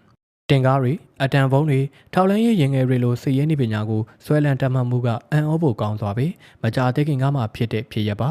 19ရာစုနှစ်အထိစေပတ်ဆိုင်ရာဖြစ်တွန်းတိုးတက်မှုတွေကဤပညာပြောင်းလဲမှုကြောင့်မဟုတ်ပဲအဖွဲ့အစည်းဆိုင်ရာပြောင်းလဲမှုရဲ့ရလဒ်ဖြစ်ခဲ့ပါတယ်။တသိန်းဆန်တဲ့ယဉ်ကျေးမှုတွေအချင်းချင်းစားတွေ့တဲ့အချိန်မှာဤပညာကွာဟချက်ကတက္ကအရေးပါတဲ့ကိစ္စပါ။ဒီလိုအခြေအနေတွေမှာတော့ကွာဟချက်တွေကိုရှိနေအောင်ဖန်တီးဖို့ကြီးမားသွားအောင်ကြိုးစားဖို့တကူးတကတိတ်မတွေ့ခဲ့ကြပါဘူး။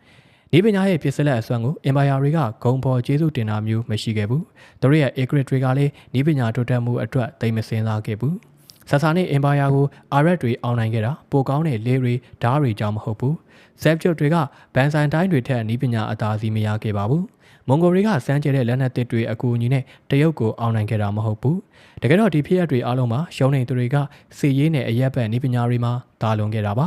။ရောမစစ်တပ်ကဥပမာကောင်းတစ်ခုပါပဲ။သူခေတ်ကအကောင်းဆုံးစစ်တပ်ပေမဲ့ရောမကကာတိမက်ဆီဒိုးနီးယားဆလူစစ်အင်ပါယာတွေထက်ဤပညာပိုင်းရာကြည့်ရင်တာလွန်နေတာမဟုတ်ပါဘူး။သူအားသာချက်ကထိရောက်တဲ့စုဖွဲ့မှုတန်မဏိစီကံနဲ့အရန်လိုအင်အားကြီးမားမှုပေါ်မှာမူတည်နေတာပါ။ရောမစစ်တပ်မှာသူတေသနာနဲ့ဖွံ့ဖြိုးမှုဌာနဆိုတာဘယ်တော့မှမရှိခဲ့ပါဘူး။သူစစ်လက်နက်တွေကလည်းအင်ပါယာကြာဆုံးတဲ့အထိရာစုနဲ့ပေါင်းများစွာအပြောင်းလဲမရှိခဲ့ပါဘူး။ကာတိတ်ကိုပခုံးချင်းရှင်ခဲ့ပြီးနျူမန်ရှန်တွေကိုအောင်နိုင်ခဲ့တဲ့ခရစ်မပေါ်မီ200စုကရောမစစ်ဗိုလ်ချုပ်စီပီယိုအမယ်လီနီယပ်စ်တယောက်နောက်နှစ်900ကကွန်စတန်တင်းတဂရိတ်တို့ခေတ်မှာထပေါ်လာပြီးတိုက်မယ်ဆိုရင်တော့ကွန်စတန်တင်းကိုနိုင်ဖို့အခွင့်အလမ်းရှိနေနိုင်ပါသည်။ဒါဆိုရင်လုံခဲ့တဲ့ရာစုနဲ့အနေငယ်စစ်ဗိုလ်ချုပ်တယောက်သာဆိုဘလို့နေမလဲစိတ်ကူးကြည့်ရအောင်။ဆိုပါစို့နပိုလီယန်သူကအလွန်တော်တဲ့စစ်ဗျူဟာသမားသူတပ်သားတွေကတိုက်ရိုက်ခိုက်ရေးလေ့ကျင့်ရေးပြေးဝနေပြီးသားသူတပ်တွေနဲ့ယနေ့ခေတ်စစ်ဝစ်စုံပြည့်တက်တိုက်ကြမယ်ဆိုရင်သူတပ်သားတွေရဲ့အရေးချင်းတွေကခက်လက်နက်တွေနဲ့အတွေ့မှာအချီးနှီးဖြစ်နေမှာပါရောမမှာလိုပဲရှေ့ခေတ်တရုတ်ပြည်မှာအများစုသောစစ်ဗိုလ်ချုပ်တွေနဲ့တသနာပညာရှင်တွေကဆက်လက်နက်တစ်တွေတီထွင်မှုဆိုတာသူတို့တာဝန်လို့မတွေးခဲ့ပါဘူးတရုတ်တွေရဲ့သမိုင်းတစ်လျှောက်အရေးပါဆုံးစစ်ဘက်တီထွင်မှုကတော့ရန်မုံပါဒါတောင်သိရသလောက်ဆိုရင်ရန်မုံကိုတာအိုဝါဒသမားအကီရက်ဆီယာတယောက်ကမသေးသေးရှာရင်မတော်တဆရှာတွေ့ခဲ့တာပါရန်မုံရဲ့နောက်ဆက်တွဲအရေးပါမှုကတော့တိတ်တီရောက်ခဲ့ပါသည်ဒီလိုဆိုတော့တာအိုအကီရက်သမားတွေကတရုတ်ပြည်ကြီးကိုကမ္ဘာအရှင်သခင်ဖြစ်အောင်လုပ်ပေးနိုင်ခဲ့လိမ့်မယ်လို့တွေးမိကောင်းတွေးမိပါလိမ့်မယ်တကယ်တမ်းတော့တရုတ်တွေကရန်ကိုမီရှူမီပန်းတွေဖောက်ဖို့လောက်သာအဓိကထားတုံးခဲ့ကြတာမွန်ဂိုရီကျူးကျော်လို့စွန်အင်ပါယာကြီးကြာဆုံးသွားသည့်တိုင်အလက်ခေရဲ့မဟန်တန်စီမန်ကိန်းဆိုတာမျိုးမတီးပြီးတော့ကမ္ဘာပြက်လက်နက်တီထွင်ဖို့ဘယ်တရုတ်အေဂရစ်ကမှမလုပ်ခဲ့ပါဘူးရန်ကိုတီထွင်ပြီး2600လောက်အကြာ15ရာစုရောက်မှအမြောက်ဆန်တွေထုတ်လုပ်ပြီးအာဖရိကအာရှစစ်မြေပြင်တွေမှာအနိုင်အရှုံးအတွက်အခရာကြတဲ့အချက်ဖြစ်လာတာပါဒီရန်ရဲ့တည်စင်နိုင်တဲ့အစွမ်းကိုစစ်ဘက်မှာသုံးဖို့ဘာကြောင့်ဒီလောက်ကြာအချိန်ယူခဲ့ရတာလဲအကြောင်းကတော့မြည်သည့်ဘရင်ပညာရှင်ကုံတယ်ကမှစစ်ဘက်နည်းပညာအသစ်ကသူတို့ကိုကယ်တင်ဖို့ကြီးပွားဖို့ကိုညီနိုင်တယ်လို့မထင်တဲ့ခင်မှာရန်ကိုတွေးခဲ့လို့ပါဒီအခြေအနေက15နဲ့16ရာစုတွေမှာစတင်ပြောင်းလဲလာတယ်ဒါတော့မှအုပ်ချုပ်သူအများစုကဆက်လက်နက်တစ်သူတေသနာနဲ့ဒီထွင်မှုအတွက်ငွေကြေးထောက်ပံ့ဖို့လွတ်လပ်ရှိလာတာနောက်နှစ်200လုံးပြီးမှာပါဒီပညာထက်ပြည်စည်းထောက်ပို့မှုနဲ့မဟာဗျူဟာကိစ္စရပ်တွေကစစ်ပွဲတွေရဲ့နောက်ဆုံးအဖြစ်ပေါ်မှာပိုပြီးတက်ရောက်မှုရှိနေစေပါ1805ခုဩစတြေးလျမှာဥရောပရဲ့အင်အားကြီးစစ်တပ်တွေရုရှားနဲ့ဩစတြီးယားကိုချေမှုန်းခဲ့တဲ့နပိုလီယန်ရဲ့စစ်ရန်တရားကလူဝီ16ဘရင်စစ်တပ်နဲ့ဆက်လက်နက်ပိုင်းဆိုင်ရာမှာအတူတူလောက်ပါပဲ။တိတ်ပံပညာရှင်တွေတီထွင်သူတွေကစစ်ရင်ပြန်တွေရင်ငုံတင်မောတွေနဲ့ဒုံကြီးတွေတီထွင်ဖို့ဖြောင်းပြကြသည့်တိုင်ကိုရိုင်းလက်နက်ကြီးတပ်သားဖြစ်ခဲ့တဲ့နပိုလီယန်ကဆက်လက်နက်တစ်တွေပေါ်မှာတိတ်ဆိတ်မဝင်စားခဲ့ဘူး။အရင်ရှစ်စနစ်နဲ့စက်မှုကုန်ထုတ်လုပ်ရေးပြောင်းလဲမှုကြီးပေါ်ထွန်းလာမှတိတ်ပံစက်မှုနဲ့စစ်ဘက်နည်းပညာရပ်တွေကဆက်ရှက်ပတ်သက်ခဲ့တာပါတကယ်လည်းဒီပတ်သက်မှုကအခြေခံရောကဘာကြီးကိုမြင်မြန်ဆက်ဆန်းပြောင်းလိုက်ပြလိုက်ပါရယ်တိုးတက်မှုဤစံတော့ တိမ်ပန်ပညာပြောင်းလဲမှုကြီးမတိုင်ခင်လူရင်ကျေးမှုအများစုကတိုးတက်မှုအပေါ်မှာအယုံကြည်မရှိခဲ့ပါဘူး။ရွှေခေတ်ဆိုတာအတိတ်မှာကျန်ခဲ့ပြီးကဘာကြီးကဆွယုံနေတာမဟုတ်ရင်တော့မတိုးတက်ပဲတန်နေတာလို့သူတို့တွေးကြပါတယ်။ခေတ်ဆက်ဆက်ကရှိခဲ့တဲ့အသိဉာဏ်ပညာကိုတိတိကျကျလိုက်နာမယ်ဆိုရင်အတိတ်ရွှေခေတ်ကိုပြန်ရနိုင်လိမ့်မယ်။နေစဉ်ဘွားရဲ့မျက်နှာစာတွေကိုလူသားရဲ့တီထွင်ဉာဏ်ကတိုးတက်ကောင်းမွန်စေလိမ့်မယ်လို့တွေးကြပေမယ့်လူသားရဲ့ဘဝတုတအတွေ့အကြုံနဲ့လောကရဲ့လေးနက်တဲ့ပြဿနာတွေကိုဖြေရှင်းဖို့မဖြစ်နိုင်ဘူးလို့စဉ်းစားခဲ့ကြပါတယ်။သိစရာရှိတာအကုန်သိတဲ့မိုဟာမက်ယေရှုဗုဒ္ဓနဲ့ကွန်ဖျူးရှက်တို့လိုပုဂ္ဂိုလ်တွေတောင်ငတ်မုတ်ခြင်းပေးယောဂပယစင်ရမွဲတည်မှုနဲ့စစ်ပွဲတွေကိုလောကကနေအပီးတိုင်မဖယ်ရှားနိုင်ကြတာကျွန်တော်တို့တွေကဘလို့လုံးများဖယ်ရှားနိုင်ပါလိမ့်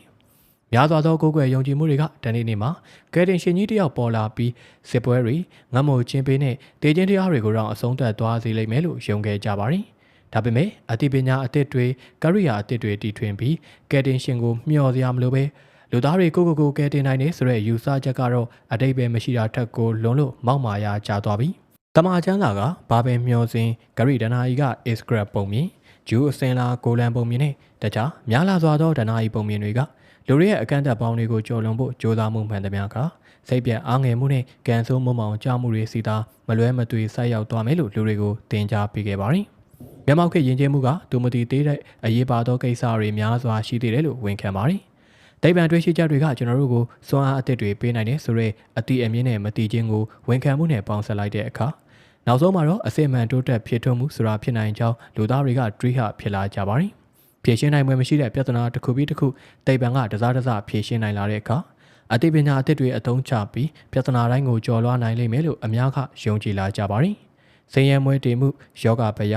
စစ်ပွဲတွေအငတ်ပေးဇရာပေးနဲ့မရဏပေးတွေကလူသားမျိုးနွယ်အတွက်ရှောင်လို့မလွတ်တဲ့ကံကြမ္မာတွေမဟုတ်တော့ပါဘူး။ဒါတွေကကျွန်တော်တို့မသိမှုအဝိဇ္ဇာရဲ့ရလက်တွေမျှတာဖြစ်ပါတော့တယ်။ထင်ရှားတဲ့ဥပမာကတော့လျှက်စီးလက်ခြင်းပါ။ဓလေ့တော်တော်များများကလျှက်စီးလက်တာကိုစိတ်တုန်နေတဲ့နတ်ဖျားအပြစ်သားတွေကိုအပြစ်ပေးတဲ့တူကြီးလို့မှတ်ယူယုံကြည်ခဲ့ပါတယ်။18ရာစုအလဲလောက်မှာတိမ်ပန်သမိုင်းရဲ့အကြီးမွန်အခမ်းအနားဆုံးစမ်းသက်တွေ့ရှိမှုတွေကတစ်ခုဖြစ်ခဲ့ပါတယ်။လျှက်စီးလက်ခြင်းဆိုတာလျှက်စစ်တပ်ပါပဲဆိုတဲ့တွေးဆချက်ကိုတတ်တည်တူဖို့ဘဂျမင်ဖရန်ကလင်ကလျှက်စီးတွေလက်နေတဲ့မုံတိုင်းထဲမှာစွန့်လွတ်ပြီးစမ်းသပ်ခဲ့တာပါဖရန်ကလင်ရဲ့မျက်မြင်တွေ့ရှိချက်တွေနဲ့လျှက်စစ်စွမ်းရည်ရဲ့အရေးသွေးတွေကိုနားလေတဲ့ဘဝတုတာကြောင့်သူအောင်မိုးကျိုးလွဲကိုတီထွင်ပြီးနတ်ဖျားတွေကိုလက်နက်ချစေခဲ့ပါတယ်စင်ရမွဲတည်မှုကစီလျောတဲ့နောက်ကိစ္စတစ်ခုပါယဉ်ကျေးမှုအများကစင်ရမွဲတည်မှုကိုပြီးပြည့်စုံမှုမရှိတဲ့လောကရဲ့ရှောင်ပြေးလို့မရနိုင်တဲ့တစိမ့်တတေတာအဖြစ်မြင်ခဲ့ကြပါတယ်ဓမ္မသစ်ကျမ်းအဆိုအရယေရှုကားစဉ်တင်မခံရခင်လေးမှာအမျိုးသမီးတဦးကယေရှုကိုဒေနာရီငွေတင်းကား300တန်တန်ဖိုးကြီးစီးနဲ့ပြီးသိမ်းမြောက်ခဲ့ပါတယ်။ဒါလောက်များတဲ့ပတ်စံကိုဒီလိုဖြုံးတိပြစ်မဲ့အစားမရှိစင်းရဲသားတွေကိုပေးဖို့အတွက်ယေရှုရဲ့တာဝကတွေကဒီအမျိုးသမီးကိုစုပြောပါတယ်။ဒါပေမဲ့ယေရှုကိုယ်တိုင်ကအမျိုးသမီးကိုကာကွယ်ပေးပြီးစင်းရဲသားတွေကအသင်နဲ့အတူအမြဲရှိနေမှာသူတို့ကိုအချိန်မရွေးတင်ကူညီလို့ရတယ်။ငါကိုယ်တော်နဲ့တော့အသင်အမြဲရှိမှာမဟုတ်ဘူးလို့ရှင်မာကု14အချိုးခွန်မှာမိန့်ပါတယ်။ဒီကိစ္စမှာခရစ်ယာန်ဘာသာဝင်တွေအပါအဝင်ယေရှုနဲ့သဘောတူတဲ့သူတွေယနေ့ခေတ်မှာနဲတဲ့နဲလာပါပြီ။စင်ရမွဲတည်မှုကိုကင်တွယ်ဖြည့်ရှင်းခြင်းဖြင့်ကုစားလို့ရတဲ့ပညာရေးဆိုင်ရာပြဿနာအဖြစ်ပိုပြီးရှုမြင်လာကြပါပြီ။ဒီနံစိုက်ပျိုးရေးပညာဘောဂပေတာဆေးပညာလူမှုဗေဒနယ်ပယ်တွေကနောက်ဆုံးတွေ့ဆုံချက်တွေကိုအခြေခံတဲ့မူဝါဒတွေကစင်ရမွဲတည်မှုကိုပပျောက်စေနိုင်တယ်ဆိုတာအများသိတဲ့အသည့်ဖြစ်နေပါပြီ။ကမ္ဘာနေရာအများပြားမှာအဆိုးဆုံးဆိုတဲ့စင်ရချိုးတဲ့မှုတွေကနေတကယ်ကိုပဲလွတ်ကင်းနေကြပါပြီ။တမိုင်းတစ်လျှောက်မှာလူဖွဲ့စည်းတွေကစင်ရဲမှုနှမျိုးကိုခံစားခဲ့ကြရပါတယ်။လူတချို့ကတခြားလူတွေရနိုင်တဲ့အခွင့်အရေးတွေကိုငင်းဆန်ချုပ်ကင်ထားတဲ့လူမှုရေးစင်ရဲမှုစားစရာနေစရာမရှိလို့လူတွေရဲ့ဘဝတွေဘေးဒုက္ခများရတဲ့အသက်ဇီဝစင်ရဲမှုဆိုတာတွေပါ။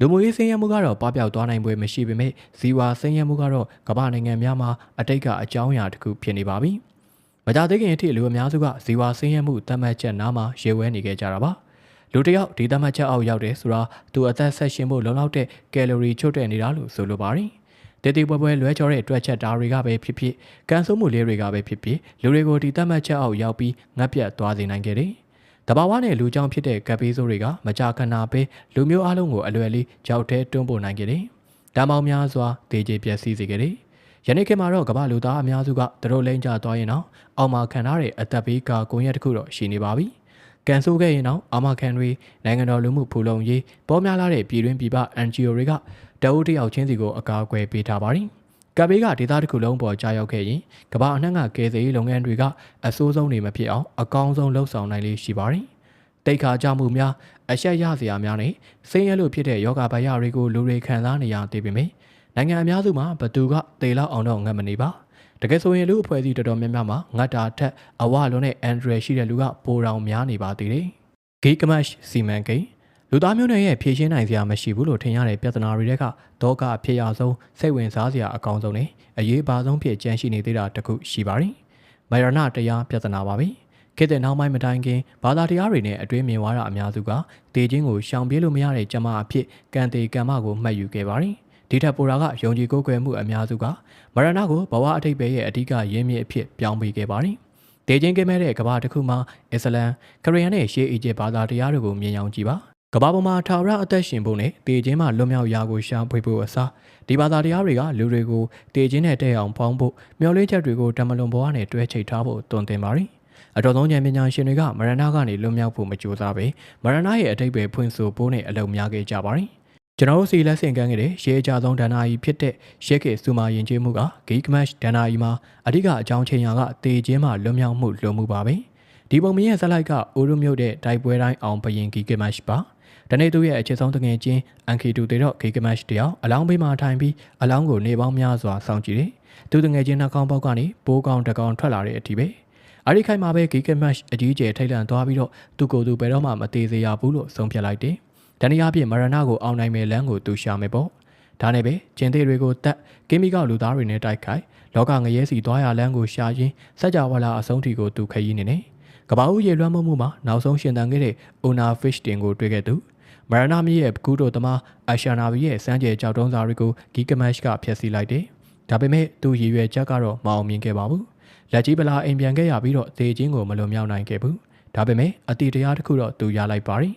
်နတ်ဖျားတွေကလူသားကိုဖန်ဆင်းတော့ကမရဏတရားကိုလူသားအတွက်ပြေးမလွတ်တဲ့ကျမအဖြစ်တပါးရဲထားရှိခဲ့ပြီးလူဟာမရဏနဲ့အတူရှင်သန်ဖို့ပဲတင်ယူရမှာလို့ဂီကမတ်နားလည်သွားခဲ့ပါတယ်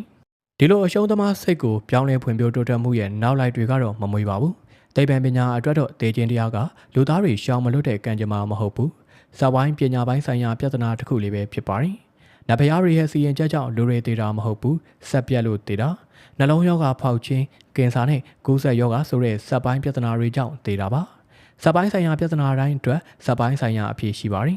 ်နှလုံးကပုံမှန်မခုန်ပဲဖက်ဖက်လူခုန်ပြီးဖောက်ပြန်လာရင်နှလုံးထိမ့်ဆက်ထည့်ပြီးပြန်ကောင်းအောင်လုပ်လို့ရတယ်နှလုံးအသစ်တောင်အစားထိုးလို့ရသေးတယ်ကင်ဆာကျွမ်းလာရင်ကင်ဆာဆေးပြီးတော့ဓာတ်ကင်တာလုပ်လို့ရတယ်ယောဂါပိုးပြန့်ရင်ပလိစီဝပိုးသက်ဆေးတွေနဲ့နှိမ်နှင်းလို့ရတယ်ဟုတ်ပါတယ်လက်ရှိမှာတော့စက်ပိုင်းပညာပိုင်းဆိုင်ရာပြဿနာအားလုံးကိုတော့မဖြေရှင်းနိုင်သေးပါဘူးဒါပေမဲ့အဲ့ဒီအတွက်ကျွန်တော်တို့ကြိုးစားနေတယ်ကျွန်တော်တို့ရဲ့အတော်ဆုံးဉာဏ်ကြီးရှင်တွေကတေခြင်းကိုအတိတ်ပဲသတ်မှတ်ဖို့အချိန်ဖြုံးမနေပါဘူးအဲ့ဒီစားသူတို့ကဇယာမရဏနဲ့ပတ်သက်ရာဇီဝကမ္မပေဒဟော်မုန်းနဲ့မျိုးရိုးဗီဇဆိုင်ရာခန္ဓာကိုယ်စနစ်တွေကိုလေလာစူးစမ်းရင်းအလုပ်ရှုပ်နေကြတာပါကျွန်တော်တို့အသက်တွေရှည်စေမဲ့ဇေဝတစ်တွေအစင်အလာလုံးကုတုံးတွေကိုအင်္ဂါအထုတွေကိုသူတို့တီထွင်ပြီးတဲ့တနေ့တွေမှာယမမင်းကိုအနိုင်ရကောင်းရပါလိမ့်မယ်မကြသေးခင်အထိတော့သိပ္ပံပညာရှင်တွေကပဲဖြစ်ဖြစ်တယောက်ယောက်ကဒီလိုတော့ပွင့်ပွင့်ကြီးပြောတာမျိုးကြားရအောင်မှာမဟုတ်ပါဘူးဒေချင်းတရားကိုအနိုင်ယူဖို့အတိတ်ပဲမရှိလိုက်တာငါတို့တွေကကင်ဆာ TB နဲ့အဲဇိုင်းမာယောဂါတွေကိုကုသပျောက်ကင်းမှုလောက်ပဲစ조사နေကြတာပါလို့သူတို့ပြောခဲ့ကြပါတယ်ဒေချင်းအကြောင်းကိုရှောင်ပြောတာကဘန်နိုင်ကအောင်မြင်ဖို့တိတ်ခက်ခဲနေတဲ့ပုံဖြစ်လို့ပါဘာလို့ယထာဘူရမကြတဲ့မျောလင်းချက်တွေပေးနေပါလိတို့ပေမဲ့လည်းအခုချိန်မှာတော့ဒီကိစ္စနဲ့ပတ်သက်ပြီးပုံမွေလင်းလင်းပြောဆိုလို့ရတဲ့အခိုက်အတန့်ကိုတော့ရှောင်နေပါပြီသိပ္ပံပညာပြောင်းလဲမှုကြီးရဲ့ထိပ်တန်းစီမံကိန်းကလူသားတွေကိုထာဝရအသက်ရှည်စေဖို့ပါမရဏတရားကိုအောင်နိုင်ဖို့ကအလန့်ဝေးတဲ့ပန်းနိုင်ပဲထားအောင်တော့လုံခဲ့တဲ့ရာစုနှစ်အနေငယ်ကစဉ်းစားလို့တော့မရခဲ့တဲ့အောင်မြင်မှုတွေကျွန်တော်တို့ရရှိပြီးနေပါပြီတတိကောင်းလုံးလို့ချင်းသေးနှလုံးသားလို့တင်ရှားတဲ့အင်္ဂလန်ပရီမီယာချာဟာ1199ခုနှစ်မှာသူ့ဘဲဘက်ပခုံးကိုမြားမှန်နေဒီနေ့ခေတ်မှာဒါဆိုရင်သူရတဲ့ဒဏ်ရာကအသေးအပွဲလို့ကျွန်တော်တို့ပြောမှာဖြစ်ပေမယ့်1199ခုနှစ်မှာပလိဇီဝပိုးသက်ဆေးတွေမရှိသေးယောဂပိုးသက်တဲ့စနစ်တွေမပေါ်သေးလေတော့အဲ့ဒီဒဏ်ရာလေးကနေပိုးဝင်ပြီးပုတ်လာတယ်။စနေရာစုအိုရောဘမှာအသားပုတ်တာကိုဟန်တားဖို့တခုတည်းသောနီလန်ကပုတ်တဲ့အစိပ်အပိုင်းကိုဖျက်ပစ်တာပါ။အခုကပကုံးမှာဆိုတော့ဖျက်ပစ်လို့လည်းမရတော့ချင်းတဲ့နှလုံးသားပိုင်ရှင်ရဲ့ခန္ဓာကိုယ်အနှံ့ပိုးဝင်ပြီးပုတ်ရိလာတော့တာပဲ။နောက်ဆုံးတော့ဘသူမှသူ့ကိုမကူနိုင်မကယ်နိုင်တဲ့ဒေလူလူဝေဒနာကိုနှစ်ပတ်လောက်ခံစားရင်းသေဆုံးသွားခဲ့ပါတယ်။ယောဂဘုတ်ကုသခြင်းကိုကာကွယ်နီးအသားတွေပြည်တဲ့ပုတ်ဆွေးတာကိုဟန်တားနည်းတွေကို19ရာစုလောက်အထိအတော်ဆုံးဆရာဝန်တွေတီးပင်မသိခဲ့ကြပါဘူး။ စစ်သားတွေရဲ့လက်တွေခြေတွေမှာဒဏ်ရာရလာရင်ဘလောက်သေးတဲ့ဒဏ်ရာပဲဖြစ်ဖြစ်ပုတ်ပြီးလာမှာဆိုတော့ရှေ့တန်းယာယီစေယုံတွေမှာဆရာဝန်တွေကလက်တွေခြေတွေကိုဖျက်ပစ်တာထုံးစံပါပဲခြေပြက်လက်ဖြတ်တာအပြင်သွားနှုတ်တာလိုမျိုးကုသမှုတွေကိုမေ့သေးမပါပဲလုပ်ခဲ့ကြတာပါပထမဆုံးမေ့သေးတွေဖြစ်တဲ့အီသာကလိုရိုဖောင်းဖော်မင်းတို့ကိုအနောက်တိုင်းဆေးပညာမှာပုံမှန်သုံးစွဲနိုင်လာတာ19ရာစုအလယ်ပိုင်းလောက်ကမှာပါကလိုရိုဖောင်းမပေါ်ခင်ကဒဏ်ရာရတဲ့ရဲဘော်ကိုတခြားရဲဘော်၄ယောက်ကခြေတွေလက်တွေချုပ်ပြီးဆရာဝန်ကဒဏ်ရာရတဲ့ခြေလက်ကိုလွှတ်တိုက်ဖျက်ပစ်တာ1815ခုနှစ်ဝါတာလူးစစ်ပွဲနောက်နေ့မနက်မှာဆိုရင်လွှတ်တိုက်ဖျက်ထားတဲ့ခြေတွေလက်တွေကိုရှေ့တန်းဆေးရုံတွေပြီးမှအပုံလိုက်တွေ့ရမှာပါအရိကကစစ်တဲဝင်မှုစည်ရင်းပေးတဲ့လက်သမားတွေဓာတ်တက်သမားတွေကိုစေတပ်ဖွဲ့တွေမှာတာဝန်ထမ်းဖို့လွှတ်တတ်ပါတယ်။ဘာလို့လဲဆိုရင်ဓာတ်တွေလွှတ်တွေကိုသုံးပုံသုံးနည်းသိရင်ခွဲစိတ်ကုသခြင်းဆိုတာတခြားအရေးချင်းတွေတိတ်မလို့တဲ့ကာလကိုဝါတာလူစစ်ပွဲနောက်ရာစုနှစ်နှစ်ခုအတွင်းမှာပဲအဖြစ်ပြက်တွေကမမှတ်မိနိုင်လောက်အောင်ကိုပြောင်းလဲခဲ့ပါတယ်။တချိန်ကတေမိန်ကြတာနဲ့တူတဲ့ဒဏ်ရာအနာနဲ့ယောဂဗယပေါင်းများစွာကနေတောက်ဆေးထိုးဆေးတွေခင်မီစမ်းပြတဲ့ကုထုံးတွေကကျွန်တော်တို့အသက်ကိုကယ်တင်နိုင်ခဲ့ပါပြီ။နေ့စဉ်ကြုံရတတ်တဲ့နာကျင်ကြိုက်ခဲအကန်တို့ဖျားနာခြင်းများစွာကိုလည်းကာကွယ်ပေးပါသည်။အရင်ခေတ်ကလူတွေကဒါတွေကိုဘဝအစိအပိုင်းပဲလေလို့လက်ခံခဲ့ကြရတာပါ။ပြန်မြလူတက်တန်းကလည်းတကဘာလုံးမှာနှစ်40အောက်ကနေ68နှစ်ဝန်းကျင်ကိုခုန်တက်လာခဲ့ပါသည်။ဖွံ့ဖြိုးပြီးနိုင်ငံတွေမှာတော့နှစ်80နားတောင်ရောက်နေပါပြီ။ဒေကျင်းတရားကနောက်ပြန်ဆွဲနှုတ်ယူတဲ့အခက်အခဲတွေကိုကလေးငယ်သေးဆုံးမှုဆိုတဲ့ကိစ္စတွေမှာအဆိုးဝါးဆုံးခံစားခဲ့ရပါသည်။20ရာစုမတိုင်မီထိလေယာဆိုင်ပြိုးတဲ့လူအဖွဲ့အစည်းတွေကကလေးဥယေ၄ပုံတစ်ပုံနဲ့၃ပုံတစ်ပုံကြားကကလေးငယ်တွေကအရွယ်ရောက်တဲ့အထိအသက်မရှင်ခဲ့ကြပါဘူး။အများစုကစုံဆိုးနာဝက်တက်နဲ့ကြောက်ယောဂါတွေကြောင့်ဆုံးပါကြပါသည်။19ရာစုအင်္ဂလန်မှာကလေး1000မွေးရင်150ကအသက်တစ်နှစ်မပြည့်ခင်ဆုံးတယ်။၃ပုံတစ်ပုံက15နှစ်မပြည့်ခင်ဆုံးတယ်။ယနေ့မှာအင်္ဂလိပ်ကလေး1000မွေးရင်9ယောက်ပဲတစ်နှစ်မပြည့်ခင်ဆုံးပြီး9ယောက်ပဲ15နှစ်မပြည့်ခင်ဆုံးပါသည်။ဒီကိန်းဂဏန်းတွေရဲ့အလုံးစုံတက်ရောက်မှုကိုပိုပြီးနားလည်အောင်စရင်အင်းတွေခဏထားလို့ဖြစ်ရတဲ့ချုပ်ကိုပြန်ကြည့်ရအောင်ပါဥပမာကောင်းတစ်ခုကအင်္ဂလန်ပြည်ပထမအဝတ်နဲ့ဘယမအီလီနောတို့မိသားစုပါသူတို့သားသမီးတွေကအလဲခေတ်ဥရောပမှာအကောင်းဆုံးဆိုတဲ့ပြုစုဆောင်ရှောက်မှုတွေပတ်ဝန်းကျင်အခြေအနေတွေရရှိခဲ့တယ်နန်းတော်တွေနဲ့နေရာတွေစားလို့ရစားနိုင်တဲ့အေးတဲ့အခါအနှွေးတွေလုံလုံလောက်ရှိတယ်မီလင်ဘိုတွေရှိတယ်အတန်ရှင်းဆုံးရေကိုတောက်ရတယ်အစေခံတအားနဲ့အတော်ဆုံးသမားတော်တွေရှိတယ်အီလီနောဘယင်မက1255နဲ့1284ခုနှစ်အကြားမှာခလေး16ယောက်ဖွားမြင်ခဲ့ကြောင်းမှတ်တမ်းတွေကဆိုပါသည်။နံပါတ်1သမီးအမီမတိ1255ဖွားစဉ်ဆုံးပါ။နံပါတ်2သမီးကက်သရင်တစ်နှစ်မှလား3နှစ်မှလားမသိဆုံးပါ။နံပါတ်3သမီးဂျိုအန်6လနဲ့ဆုံးပါ။နံပါတ်4သားဂျွန်9နှစ်မှဆုံး။နံပါတ်5သားဟင်နရီ6နှစ်မှဆုံး။နံပါတ်6သမီးအီလီနော29နှစ်မှဆုံးနံပါတ်9သမီးအမီမတိ9လမှဆုံးပါနံပါတ်10သမီးဂျိုအန်35နှစ်မှဆုံးနံပါတ်9သားအယ်ဖွန်ဆို10နှစ်မှဆုံးနံပါတ်30သမီးမာဂရက်58နှစ်မှဆုံးနံပါတ်17သမီးဘရန်ဂျီရီယာ2နှစ်မှဆုံးနံပါတ်12သမီးအမီမတိဖွားပြီးမကြခင်ဆုံးနံပါတ်73သမီးမယ်ရီ53နှစ်မှဆုံးနံပါတ်14သားအမီမတိဖွားပြီးမကြခင်ဆုံးနံပါတ်15သမီးအဲလစ်ဘတ်34နှစ်မှဆုံးနံပါတ်16သားအက်ဒဝတ်သားတွေထဲမှာအငယ်ဆုံးသားတော်အက်ဒဝတ်ကခလေးဘွားရဲ့ဘေးများလာတဲ့နှစ်တွေကိုကျော်လွန်အသက်ရှင်တဲ့ပထမဆုံးပါသူကမီးတော်နဲ့ရွာဆန်တော့အင်္ဂလန်ထီးနှန်းကိုဒုတိယအက်ဒဝတ်အပြင်အဖြစ်နဲ့ဆက်ခံပါသည်တနည်းပြောရရင်မိဖုရားတစ်ပါးရဲ့အရေးအကြီးဆုံးတာဝန်ဖြစ်တဲ့ရှင်ဘရင်အရာဆက်ခံမဲ့သားယောက်ျားလေးမွေးဖွားနိုင်မှုအီလီနောက16ကြိမ်တိုင်တိုင်ကြိုးစားခဲ့ရတာပါဒုတိယအက်ဒဝတ်ရဲ့မဲတော်ကထူးခဲ့တဲ့စိတ်ရှည်တီးခံမှုနဲ့ရဲစွမ်းတတိပြေးွားတဲ့အမျိုးသမီးတဦးလို့ပြောရမှာပါအဝတ်ကသူမိန်းမအဖြစ်ရွေးချယ်ခဲ့တဲ့အမျိုးသမီးကတော့အဲ့လိုမဟုတ်ခဲ့ပါဘူးဒုတိယအဝတ်ဘယင်ကတတ်တော်43နှစ်မှာကျင်းရတော်ဖြစ်တဲ့ပြင်သစ်မင်းသမီးအက်စဘယ်လာရဲ့လောက်ကျန်တပ်ဖြတ်ခြင်းခံခဲ့ရပါတယ်တရားတလောက်ဆိုရင်အီလီနောနဲ့ပထမအဝတ်ဘယင်တို့ကကျမ်းမာတဲ့မောင်နှံဖြစ်ပြီးတေနန်လောက်တဲ့မွေးရပါယောဂမျိုးတွေသားသမီးတွေကိုလက်ဆင့်ကမ်းခဲ့တာမျိုးလည်းမရှိဘူးဒါပေမဲ့သားသမီး16ယောက်မှာ10ယောက်62ရာခိုင်နှုန်းကခလေးဘွားမှာရင်ဆုံးပါခဲ့ကြပါတယ်6ယောက်ကအသက်17နှစ်လုံအောင်နေခဲ့ရပြီး3ယောက်18ရာခိုင်နှုန်းများသာအသက်40ကျော်တဲ့အထိအသက်ရှင်ခဲ့ကြပါတယ်ဒီ16ယောက်ပြင်အီလီနောမှာကိုဝင်ပြတ်ချခဲ့တာတွေရှိနိုင်ပါသေးတယ်ပြန်ပြန်အားဖြင့်အက်ဝတ်နဲ့အီလီနောက3နှစ်ကို1ယောက်နှုန်းနဲ့ခလေး10ယောက်ကို1ယောက်ပြီး1ယောက်ဆုံးရှုံးခဲ့တာပါဒီနေ့ခေတ်မိဘတအုပ်အဖို့ဒီလိုဆုံးရှုံးမှုမျိုးမဖြစ်နိုင်တလောက်ပါပဲမသေးခြင်းကိုဖွေရှာတဲ့ဂီကမတ်စီမံကိန်းအောင်မြင်မှုအချိန်ဘယ်လောက်ကြာမလဲနှစ်100လား900လားနှစ်1000လား1900ပြည့်နှစ်ထိလူခန္ဓာကိုယ်အကြောင်းကျွန်တော်တို့နည်းနည်းပဲသိခဲ့သေးတယ်ဆိုတော့နှစ်100အတွင်းမှာကိုအသိပညာဘဝတုဒ္ဓတွေဘယ်လောက်မျိုးတိုးတက်ရရှိခဲ့တယ်ဆိုတာရဲ့ပြန်တွေးကြည့်ရင်အကောင်းဘက်ကမြင်မှုအကြောင်းရင်းရှိပါတယ်မ ကြခင်ကပဲမျိုးရိုးဗီဇပညာရှင်တွေကဆင်နိုဟာဒက်တစ်အီလီဂန်ဆိုတဲ့တန်ကောင်ရဲ့ပြန်မြတက်တန်းကိုနှစ်စားအထိရှေးအောင်ဆွဲဆန့်နိုင်ခဲ့ပါပြီ။သူတို့တွေဟိုမိုဆေးပီယန်တွေအတွက်ရောဒီလိုလုပ်နိုင်မလား။နာနိုနည်းပညာကျွမ်းကျင်သူတွေကကိုကန်စနစ်တစ်ခုကိုဖန်တီးနေပါတယ်။ဒီစနစ်မှာတန်ပေါင်းများစွာသောနာနိုဆက်ရုပ်ကလေးတွေပါဝင်နေ။လူခန္ဓာကိုယ်ထဲကိုထည့်ပြီးပိတ်နေတဲ့သွေးကြောတွေပြန်ဖွင့်ပေးဖို့ဗိုင်းရပ်နဲ့ဘက်တီးရီးယားတွေကိုတတ်ဖို့ကင်ဆာဆဲတွေကိုရှင်းပစ်ဖို့နဲ့အိုမင်းချင်းဖြစ်စဉ်တွေကိုတောင်ဆန့်ကျင်ဖို့လုပ်နိုင်ပါလိမ့်မယ်။အသေးအံကြိုးစားနေတဲ့ပညာရှင်တချို့ပြောတာကတက်ကရစ်2050မတိုင်ခင်မှာတချို့လူသားတွေကဒေချင်းကိုအန်တုနိုင်လာလိမ့်မယ်။ Gage ကမတ်စီမံကိန်းအောင်မြင်သည်ဖြစ်စေမအောင်မြင်သည်ဖြစ်စေခေတ်သစ်နောက်ပိုင်းဘာသာတရားတွေအယူဝါဒတွေကဒေချင်းတရားနဲ့တမလွန်ဘဝကိုမေးခွန်းမထုတ်ကြတော့တာကိုသိရတာတမိုင်းရှုထောင့်ကနေကြည်ရင်စိတ်ဝင်စားစရာပါ။18ရာစုအထိဘာသာတရားတွေကမရဏနဲ့တမလွန်ဆိုတာဘဝအထိပ်ပဲရဲ့ဘဝချက်ပြုခဲ့ကြပါတယ်။18ရာစုအစမှာဘာသာတရားတွေနဲ့ liberal ဝါဒ socialist ဝါဒနဲ့80ဝါဒလိုအယူဝါဒတွေကတမလွန်ဆိုတဲ့အပေါ်စိတ်လုံးဝမဝင်စားကြတော့ပါဘူး။ကွန်မြူနတီတယောက်တည်ပြီးရင်အတိအကျဘာဖြစ်သွားလဲအရင်ရှင်ဝါဒီတယောက်80ဝါဒီတယောက်ဆိုရင်ရောဘာဖြစ်မလဲအဖြေကို Max Adam Smith စပွန်တီဘိုးဘွားတို့ရဲ့စာပေအရေးသားတွေမှာလိုက်ရှာနေလို့ဘာအတိတ်ပဲမှမရှိပါဘူး။တေချင်းတရားကိုအလေးဂရုပြုနေသေးတဲ့တခုတည်းသောခေတ်တဲ့ဝါဒကတော့အမျိုးသားရေးဝါဒပါ။ကြပြအဆန်ဆုံးအသေးအတန်အဖြစ်ဆုံးခိုက်တံတွေမှာတိုင်းပြည်အတွက်အသက်ဆုံးတဲ့မိသူမဆိုအများပြည်သူရဲ့စူပေါင်းမှတ်ဉာဏ်တွေမှာထာဝရနေရာရလိမ့်မယ်လို့အမျိုးသားရေးဝါဒကကတိပေးပါတယ်။ဒါပေမဲ့ဝေဝါးနိုင်တာကအမျိုးသားရေးဝါဒီအများစုတောင်ဒီကတိကဘာအသုံးဝင်မှန်းတေချာမသိကြတာပါပဲ။သိပ္ပံပညာရဲ့စပွန်ဆာတဲ့ဒီဤပညာခေတ်မှာကျွန်တော်တို့နေကြတာပါကျွန်တော်တို့ပြဿနာတွေရဲ့အဖြေတွေကသိပ္ပံနဲ့ဤပညာမှာရှိတယ်လို့အများကယုံကြည်ကြပါတယ်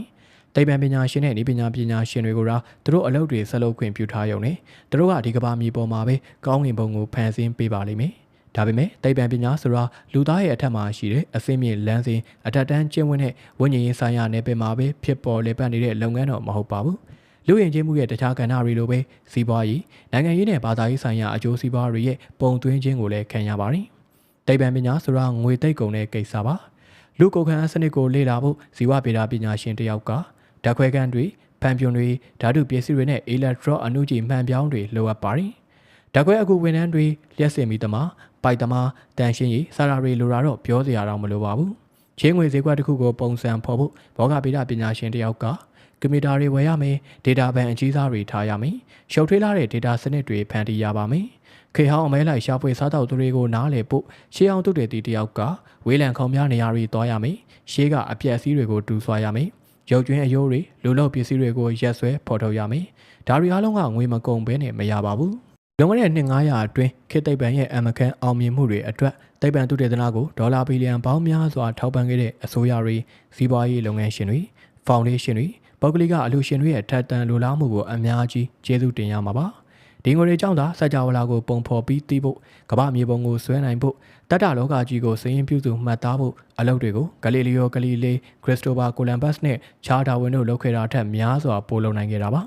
ဒီဉာဏ်ကြီးရှင်တွေလုံးဝမမွေးခဲ့ဘူးဆိုရင်သူတို့ရဲ့အသိမြင်တူတွေကတခြားသူတွေမှာလာဖြစ်နိုင်ကောင်းပါရီသို့တော်လည်းလိုအပ်တဲ့ထောက်ပံ့ငွေကြေးသာမရခဲ့ရင်ဘလို့ဉာဏ်ထူးခဲမှုမျိုးကမှငွေကြေးနေရအစားမထိုးနိုင်ပါဘူးဥပမာဒါဝင်ဆိုတာဘယ်တော့မှမရှိခဲ့ရင်စင်ကဲဖြစ်စဉ် theory ကိုတွေးရှိသူဖြစ် Alfred Russian Wallace ကိုယနေ့ခေတ်မှာအမုန်းတင်ကြရမှာပါ။တဘာဝရွေးချယ်ခြင်းကြောင့်တရားတွေစင်ကဲဖြစ်ပေါ်လာပုံအတွေးခေါ်ကိုဒါဝင်နဲ့ဆက်နွယ်ခြင်းမရှိဘဲသူကနှစ်အနည်းငယ်အကြာမှာကြံစားခဲ့သူပါ။ဒါပေမဲ့ပထဝီတတ္တဗေဒနဲ့ယုတ်ခဗေဒဆိုင်ရာသုတေသနတွေကမ္ဘာအနှံ့မှာလုပ်နိုင်အောင်ဥရောပအင်အားကြီးနိုင်ငံတွေကငွေကြေးမထောက်ပံ့ခဲ့ရင်ဒါဝင်ရော Wallace ပါစင်ကဲဖြစ်စဉ် theory ဖြစ်လာဖို့လိုအပ်တဲ့လက်တွေ့အချက်လက်တွေရနိုင်ခဲ့မှာမဟုတ်ပါဘူး။တို့ရှာဖွေဖို့မကြိုးစားတာတောင်ဖြစ်နိုင်သေးတယ်။အစိုးရတွေစီးပွားရေးလုပ်ငန်းတွေကဓာတ်ခွဲခန်းတွေတက္ကသိုလ်တွေကိုငွေဘီလီယံပေါင်းများစွာပါလို့များပေးရခဲ့ကြတာလေ။ပညာတတ်အတိုင်းအဝိုင်းမှာအများစုကသိပ္ပံပညာစစ်ကိုလွယ်လေးပဲယုံကြည်ကြပါတယ်။အစိုးရတွေစီးပွားရေးလုပ်ငန်းတွေကတို့ကြိုက်လောက်တဲ့ဘဲသုတေသနစီမံကိန်းမဆိုအများအကောင်းကျိုးရှေ့ရှုပြီးတို့ကိုပတ်စံပေးတာလို့တို့ယုံကြည်နေကြတာ။တကယ်တော့သိပ္ပံအတွက်ရမုံငွေထောက်ပံ့တာတို့ထင်တာနဲ့မနီးစပ်ပါဘူး။အကြောင်းကအလှူရှင်တွေကသိပ္ပံသုတေသနကိုလှူရင်းတို့ရဲ့နိုင်ငံရေးစီးပွားရေးနဲ့ဘာသာရေးရည်မှန်းချက်တချို့အောင်မြင်မယ်လို့ယုံကြည်လို့ပါဥပမာ16ရာစုမှာရှင်ဘရင်တွေဗန်လုပ်ငန်းရှင်တွေကကဘာနဲ့ပထဝီလေ့လာရေးခရီးတွေအတွက်ရမငွေများစွာသုံးစွဲခဲ့ပေမဲ့ခလေးစိတ်ပညာရပ်ကိုလေ့လာဖို့ငွေတစ်ပြားတစ်ချက်မှမသုံးခဲ့ပါဘူးဘာလို့လဲဆိုတော့ပထဝီအသည့်သုတေသစ်တွေတွေးလာရင်နယ်မြေသစ်တွေရှာဖွေအောင်နိုင်ပြီးတော့ကုန်သွယ်အင်ပါယာကြီးတွေတည်ဆောက်နိုင်လိမ့်မယ်လို့တို့တွေးစားလို့ပါတစ်ဖက်ကခလေးစိတ်ပညာရပ်ကနေတော့တို့ဘာအကျိုးမျှမမြင်ဘူးလေ 1940ပြည့်နှစ်လွန်ကာလတွေမှာအမေရိကန်နဲ့ဆိုဗီယက်အစိုးရတွေကရေအောက်ရှေးဟောင်းသုတေသနထက်နျူကလ িয়ার ရူပဗေဒလေ့လာရေးမှာအရင်းအမြစ်မြောက်များစွာကိုပုံဖော်သုံးခဲ့ပါတယ်နျူကလ িয়ার ရူပဗေဒကနျူကလ িয়ার လက်နက်တွေထုတ်နိုင်စေမှာဖြစ်ပြီးရေအောက်ရှေးဟောင်းသုတေသနကတော့စစ်ပွဲတွေမှာဘာမှကူနိုင်မှာမဟုတ်ဘူးလို့သူတို့တွေးပါတယ်ငွေကြေးစည်းစိမ်မှုကိုထိန်းကွပ်နေတဲ့နိုင်ငံရေးစီးပွားရေးဘာသာရေးအကျိုးမြတ်တွေကိုသိပ္ပံပညာရှင်တွေကိုယ်တိုင်ကတော့အမြဲလိုလိုသတိမမူမိတတ်ကြပါဘူးအများစုကပညာတတ်ဉာဏ်နဲ့စူးစမ်းလုံစိတ်နေတာလောက်ကြတာပါဒါပေမဲ့သိပ္ပံရဲ့လုပ်ငန်းစဉ်ရည်ရွယ်ချက်ကိုသိပ္ပံပညာရှင်တွေကအမိန်ပေးညွှန်ကြားနိုင်တယ်ဆိုတာရပါတယ်နိုင်ငံရေးစီးပွားရေးဘာသာရေးအကျိုးမြတ်တွေနဲ့မပတ်သက်ပဲသိပ္ပံစစ်စစ်ကိုကျွန်တော်တို့ကငွေကြေးထောက်ပံ့ခြင်းနဲ့ဆိုရင်တော့ဒါကမဖြစ်နိုင်သလောက်ပါနောက်ဆုံးတော့ကျွန်တော်တို့ရဲ့ရင်းမြစ်တွေကအကန့်အသတ်ရှိပါတယ်အမေရိကန်ကွန်ဂရက်လွှတ်တော်အမတ်တယောက်ကိုအခြေခံသုတေသနအတွက်အမျိုးသားသိပ္ပံဖောင်ဒေးရှင်းကိုဒေါ်လာ1 သန်းထပ်ပေးဖို့တောင်းဆိုကြည့်ပါဒီငွေကိုဆရာဖြစ်တင်တန်းတွေအတွက်သုံးတာဒါမှမဟုတ်သူခရိုင်ကဒုက္ခကြုံနေတဲ့စက်ရုံကိုအခွန်လျှော့ပေးတဲ့နေရာမှာသုံးတာပိုမကောင်းဘူးလားလို့သူကပြန်မေးပါလိမ့်မယ်အကန့်အသတ်ရှိတဲ့ရင်းမြစ်တွေအတွက်ကျွန်တော်တို့ဖြေရမယ့်မေးခွန်းတွေကဘယ်ကိစ္စကပိုအရေးကြီးလဲဘယ်ကိစ္စကကောင်းကျိုးရှိလဲဆိုတာတွေပါဒီမေးခွန်းတွေကသိပ္ပံဆိုင်ရာမေးခွန်းတွေမဟုတ်ဘူးသိပ္ပံကကမ္ဘာမှာရှိတဲ့အရာတွေအရာဝတ္ထုတွေအလုံးလုံးပုံနဲ့အနာဂတ်မှာဖြစ်လာနိုင်တာတွေကိုရှင်းပြပါတယ်အတိတ်ပဲဖွင့်ဆိုချက်အရအနာဂတ်မှာဘာဖြစ်တင်လဲဆိုတာသိတဲ့စွမ်းရည်မျိုးသိပ္ပံမှာမရှိပါဘူးဒီလိုမေးခွန်းတွေရဲ့အဖြေကိုတော့ဘာသာတရားနဲ့အယူဝါဒတွေကရှာဖွေပါတယ်အခုပြောမယ့်ဒွိဟာပု္ပ္ပစာကိုစဉ်းစားကြည့်ရအောင်ဌာနတစ်ခုတည်းကအရေးချင်းတွေလည်းတူတူရှိတဲ့ဇီဝဗေဒပညာရှင်2ယောက်ကသူတို့လက်ရှိသုတေသနစီမံကိန်းတွေကိုဆောင်ရွက်ဖို့ဒေါ်လာ1 သန်းတန်ထောက်ပံ့ခြင်းကိုပြန်လျှောက်ကြတယ်Professor Slahorn နွားမတွေရဲ့နှုတ်အုံတွေမှာဖြစ်တဲ့ကူးစက်ရောဂါတစ်ခုကိုလေ့လာကြည့်နေတာဒီရောဂါကနွားမတွေရဲ့နှုတ်ထွက်နှုန်းကို10%လောက်လျော့နေစေတယ်Professor Sprout ကနွားသားပေါက်လေးတွေနဲ့ခွဲထားလို့ရှိရင်မိခင်နွားမတွေမှာစိတ်ပိုင်းဆိုင်ရာထိခိုက်ခံစားရတာရှိလေမလားလို့လေ့လာခြင်းနဲ့ငွေကြေးပမာဏကအကန့်အသတ်ရှိပြီးစီမံကိန်းတစ်ခုလုံးကိုတော့မထောက်ပံ့နိုင်ဘူးဆိုတော့ဘယ်တစ်ခုကိုရွေးပြီးထောက်ပံ့တယ်လဲဒီမေးခွန်းအတွက်သိပ္ပံနဲ့ဆိုင်တဲ့အဖြေမရှိပါဘူးနိုင်ငံရေးစီးပွားရေးဘာသာရေးနဲ့ဆိုင်တဲ့အဖြေတွေပဲရှိပါတယ်ယနေ့ကဘာမှာတော့ Professor Sloanhoff ကထောက်ပံ့ကြေးရဖို့အလားအလာပိုကောင်းပါတယ်ဒါကနွားနို့အုံယောဂါတွေကနွားစိတ်ပိုင်းကိစ္စထက်သိပ္ပံရှုထောင့်ကနေပိုပြီးစိတ်ဝင်စားစရာကောင်းလို့မဟုတ်ပါဘူးဒီသုတေသနကနေအကျိုးမြတ်ရနိုင်တဲ့နှုတ်ထွက်ပစ္စည်းလုပ်ငန်းကြောင့်ဒရိတ်ဆန်ခွင့်ရေးတောင်းဆိုမှုထက်စာရင်နိုင်ငံရေးနဲ့စီးပွားရေးအင်အားတွေပိုရလာမှာကြောင့်ပါနွားတွေကိုအထွတ်မြတ်ထားတဲ့တင်းကျပ်တဲ့ဟိန္ဒူဘာသာဝင်အတိုင်းဝိုင်းမှာဒါမှမဟုတ်ဒရိတ်ဆန်အခွင့်အရေးကိုအလေးထားပေးဆက်တဲ့အတိုင်းဝိုင်းမှာဆိုရင်တော့ Professor Sprout ကအခွင့်ပိုသားနိုင်ပါတယ်သို့တော်လည်းနွားတွေရဲ့ခံစားချက်ထက်လူသားပြည်သူတွေရဲ့ကျန်းမာရေးနဲ့နွားတို့ရဲ့စီးပွားဖြစ်အင်အားကိုတန်ဖိုးထားတဲ့အတိုင်းဝိုင်းမှာဆိုရင်တော့ဒီအချက်တွေကိုထည့်သွင်းစဉ်းစားပြီး Professor Sprout ကသူ့ရဲ့သုတေသနရှောက်ထားချက်ကိုဒီလိုလေးရေးလို့ရနိုင်စရာရှိပါတယ်။စိတ်ကြယောဂသည်နွားတို့အထွက်နှုန်းကိုလျော့ချစေသည်။နိုသားနွားမများ၏စိတ်လောကကိုနားလည်လေသူတို့စိတ်ချနေတက်ကြွကောင်းမွန်နေအောင်ကျွန်တော်တို့စေဝါများတီထွင်ခြင်းဖြင့်နွားတို့အထွက်နှုန်းဟာ10%ထိတိုးတက်လာအောင်စွမ်းဆောင်နိုင်ပါလိမ့်မည်။ကျွန်တော်ဤခံမှန်းချက်အရနွားစိတ်ယောဂကုဆေးဝါးများအတွက်နေ့စဉ်ဒေါ်လာတန်250တန်ကမ္ဘာဈေးကွက်ကြီးရှိနေပါသည်သိပ္ပံပညာကသူ့ရဲ့ဦးစားပေးအစီအစဉ်ကိုသူကိုယ်တိုင်မချမှတ်နိုင်ပါဘူးသူရှာဖွေတွေ့ရှိမှုတွေကိုဘာလို့ရမလဲလို့လည်းမဆုံးဖြတ်နိုင်ပါဘူးဥပမာမျိုးရိုးဗီဇနဲ့ပတ်သက်လို့ပို့ပြီးနားလည်လာတာတွေနဲ့ကျွန်တော်တို့ဘာလို့တင်တယ်လဲဆိုတော့သိပ္ပံရှုထောင့်တက်ကကြည့်ရင်ရှင်းရှင်းလင်းလင်းမရှိပါဘူးဒီတူတာကိုကင်ဆာကုဖို့သုံးတင်သလားမျိုးရိုးဗီဇပြုပြင်ထားတဲ့စူပါလူသားမျိုးစိတ်တစ်ခုဖန်တီးရမလားဒါမှမဟုတ်အေယာမနိုအုံတွေနဲ့နွားမတွေရလာအောင်ပြုပြင်တင်သလားတူညီတဲ့တခုသောသိပ္ပံတွေ့ရှိချက်ကို Liberal အစိုးရ Communist အစိုးရနာဇီအစိုးရနဲ့အရင်းရှင်စီးပွားရေး Corporation တို့ကလုံလုံလည်လည်ကွဲပြားတဲ့ရည်ရွယ်ချက်တွေနဲ့သုံးကြလိမ့်မယ်ဆိုတာရှင်းပါတယ်တယောက်သုံးတဲ့နည်းကတခြားနည်းတွေထက်ပိုကောင်းတယ်ဆိုတာမျိုးသိပ္ပံနည်းကြစင်ကြေမရှိပါဘူးအတူချုံရရင်သိပ္ပံသုတေသနဆိုတာဘာသာရေးဒါမှမဟုတ်အယူဝါဒတစ်ခုခုနဲ့မိတ်ဖက်ပြုမှသာတိုးတက်စီပင်နိုင်ပါတယ်အယူဝါဒကသုတေသနရဲ့စရိတ်ကိုရှော့ကန်သိမြတ်စေနိုင်တယ်အပြန်အလှန်နေနဲ့အယူဝါဒကသိပ္ပံအစီအစဉ်လားရာကိုချုပ်ကိုင်နေ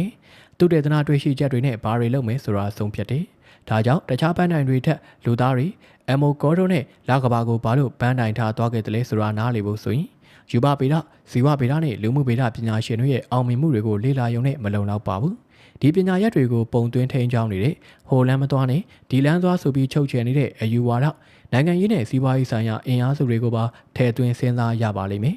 ဒီအင်အားစုတွေကနှစ်ခုကိုကျွန်တော်တို့ဂရုထားရပါမယ်နေကျဝါဒနဲ့အရင်ရှင်ဝါဒပါသိပ္ပံအင်ပါယာနဲ့ငွေရင်းတို့ကြားကအပြန်အလှန်ထိန်းချောင်းမှုကလွန်ခဲ့တဲ့နှစ်900တမိုင်းကျောင်းရဲ့အဓိကအင်ဂျင်ပါသူရဲ့ဆောင်ရွက်ချက်တွေကိုနောက်လာမယ့်အခန်းတွေမှာသုံးသပ်ထားပါတယ်ပထမဆုံးသိပ္ပံနဲ့အင်ပါယာဆိုတဲ့ဓာတ်ပိုင်းနှလုံးတစ်ခုနဲ့တစ်ခုဘယ်လိုချီနှောင်ခဲ့တယ်လဲဆိုတာလေ့လာကြည့်မယ်ပြီးမှအရင်ရှင်စနစ်ရဲ့ငွေကြေးဆိုတဲ့ပမ်ကသူတို့ကိုဘယ်လိုဆွဲတင်သွားခဲ့လဲဆက်လေ့လာပါမယ်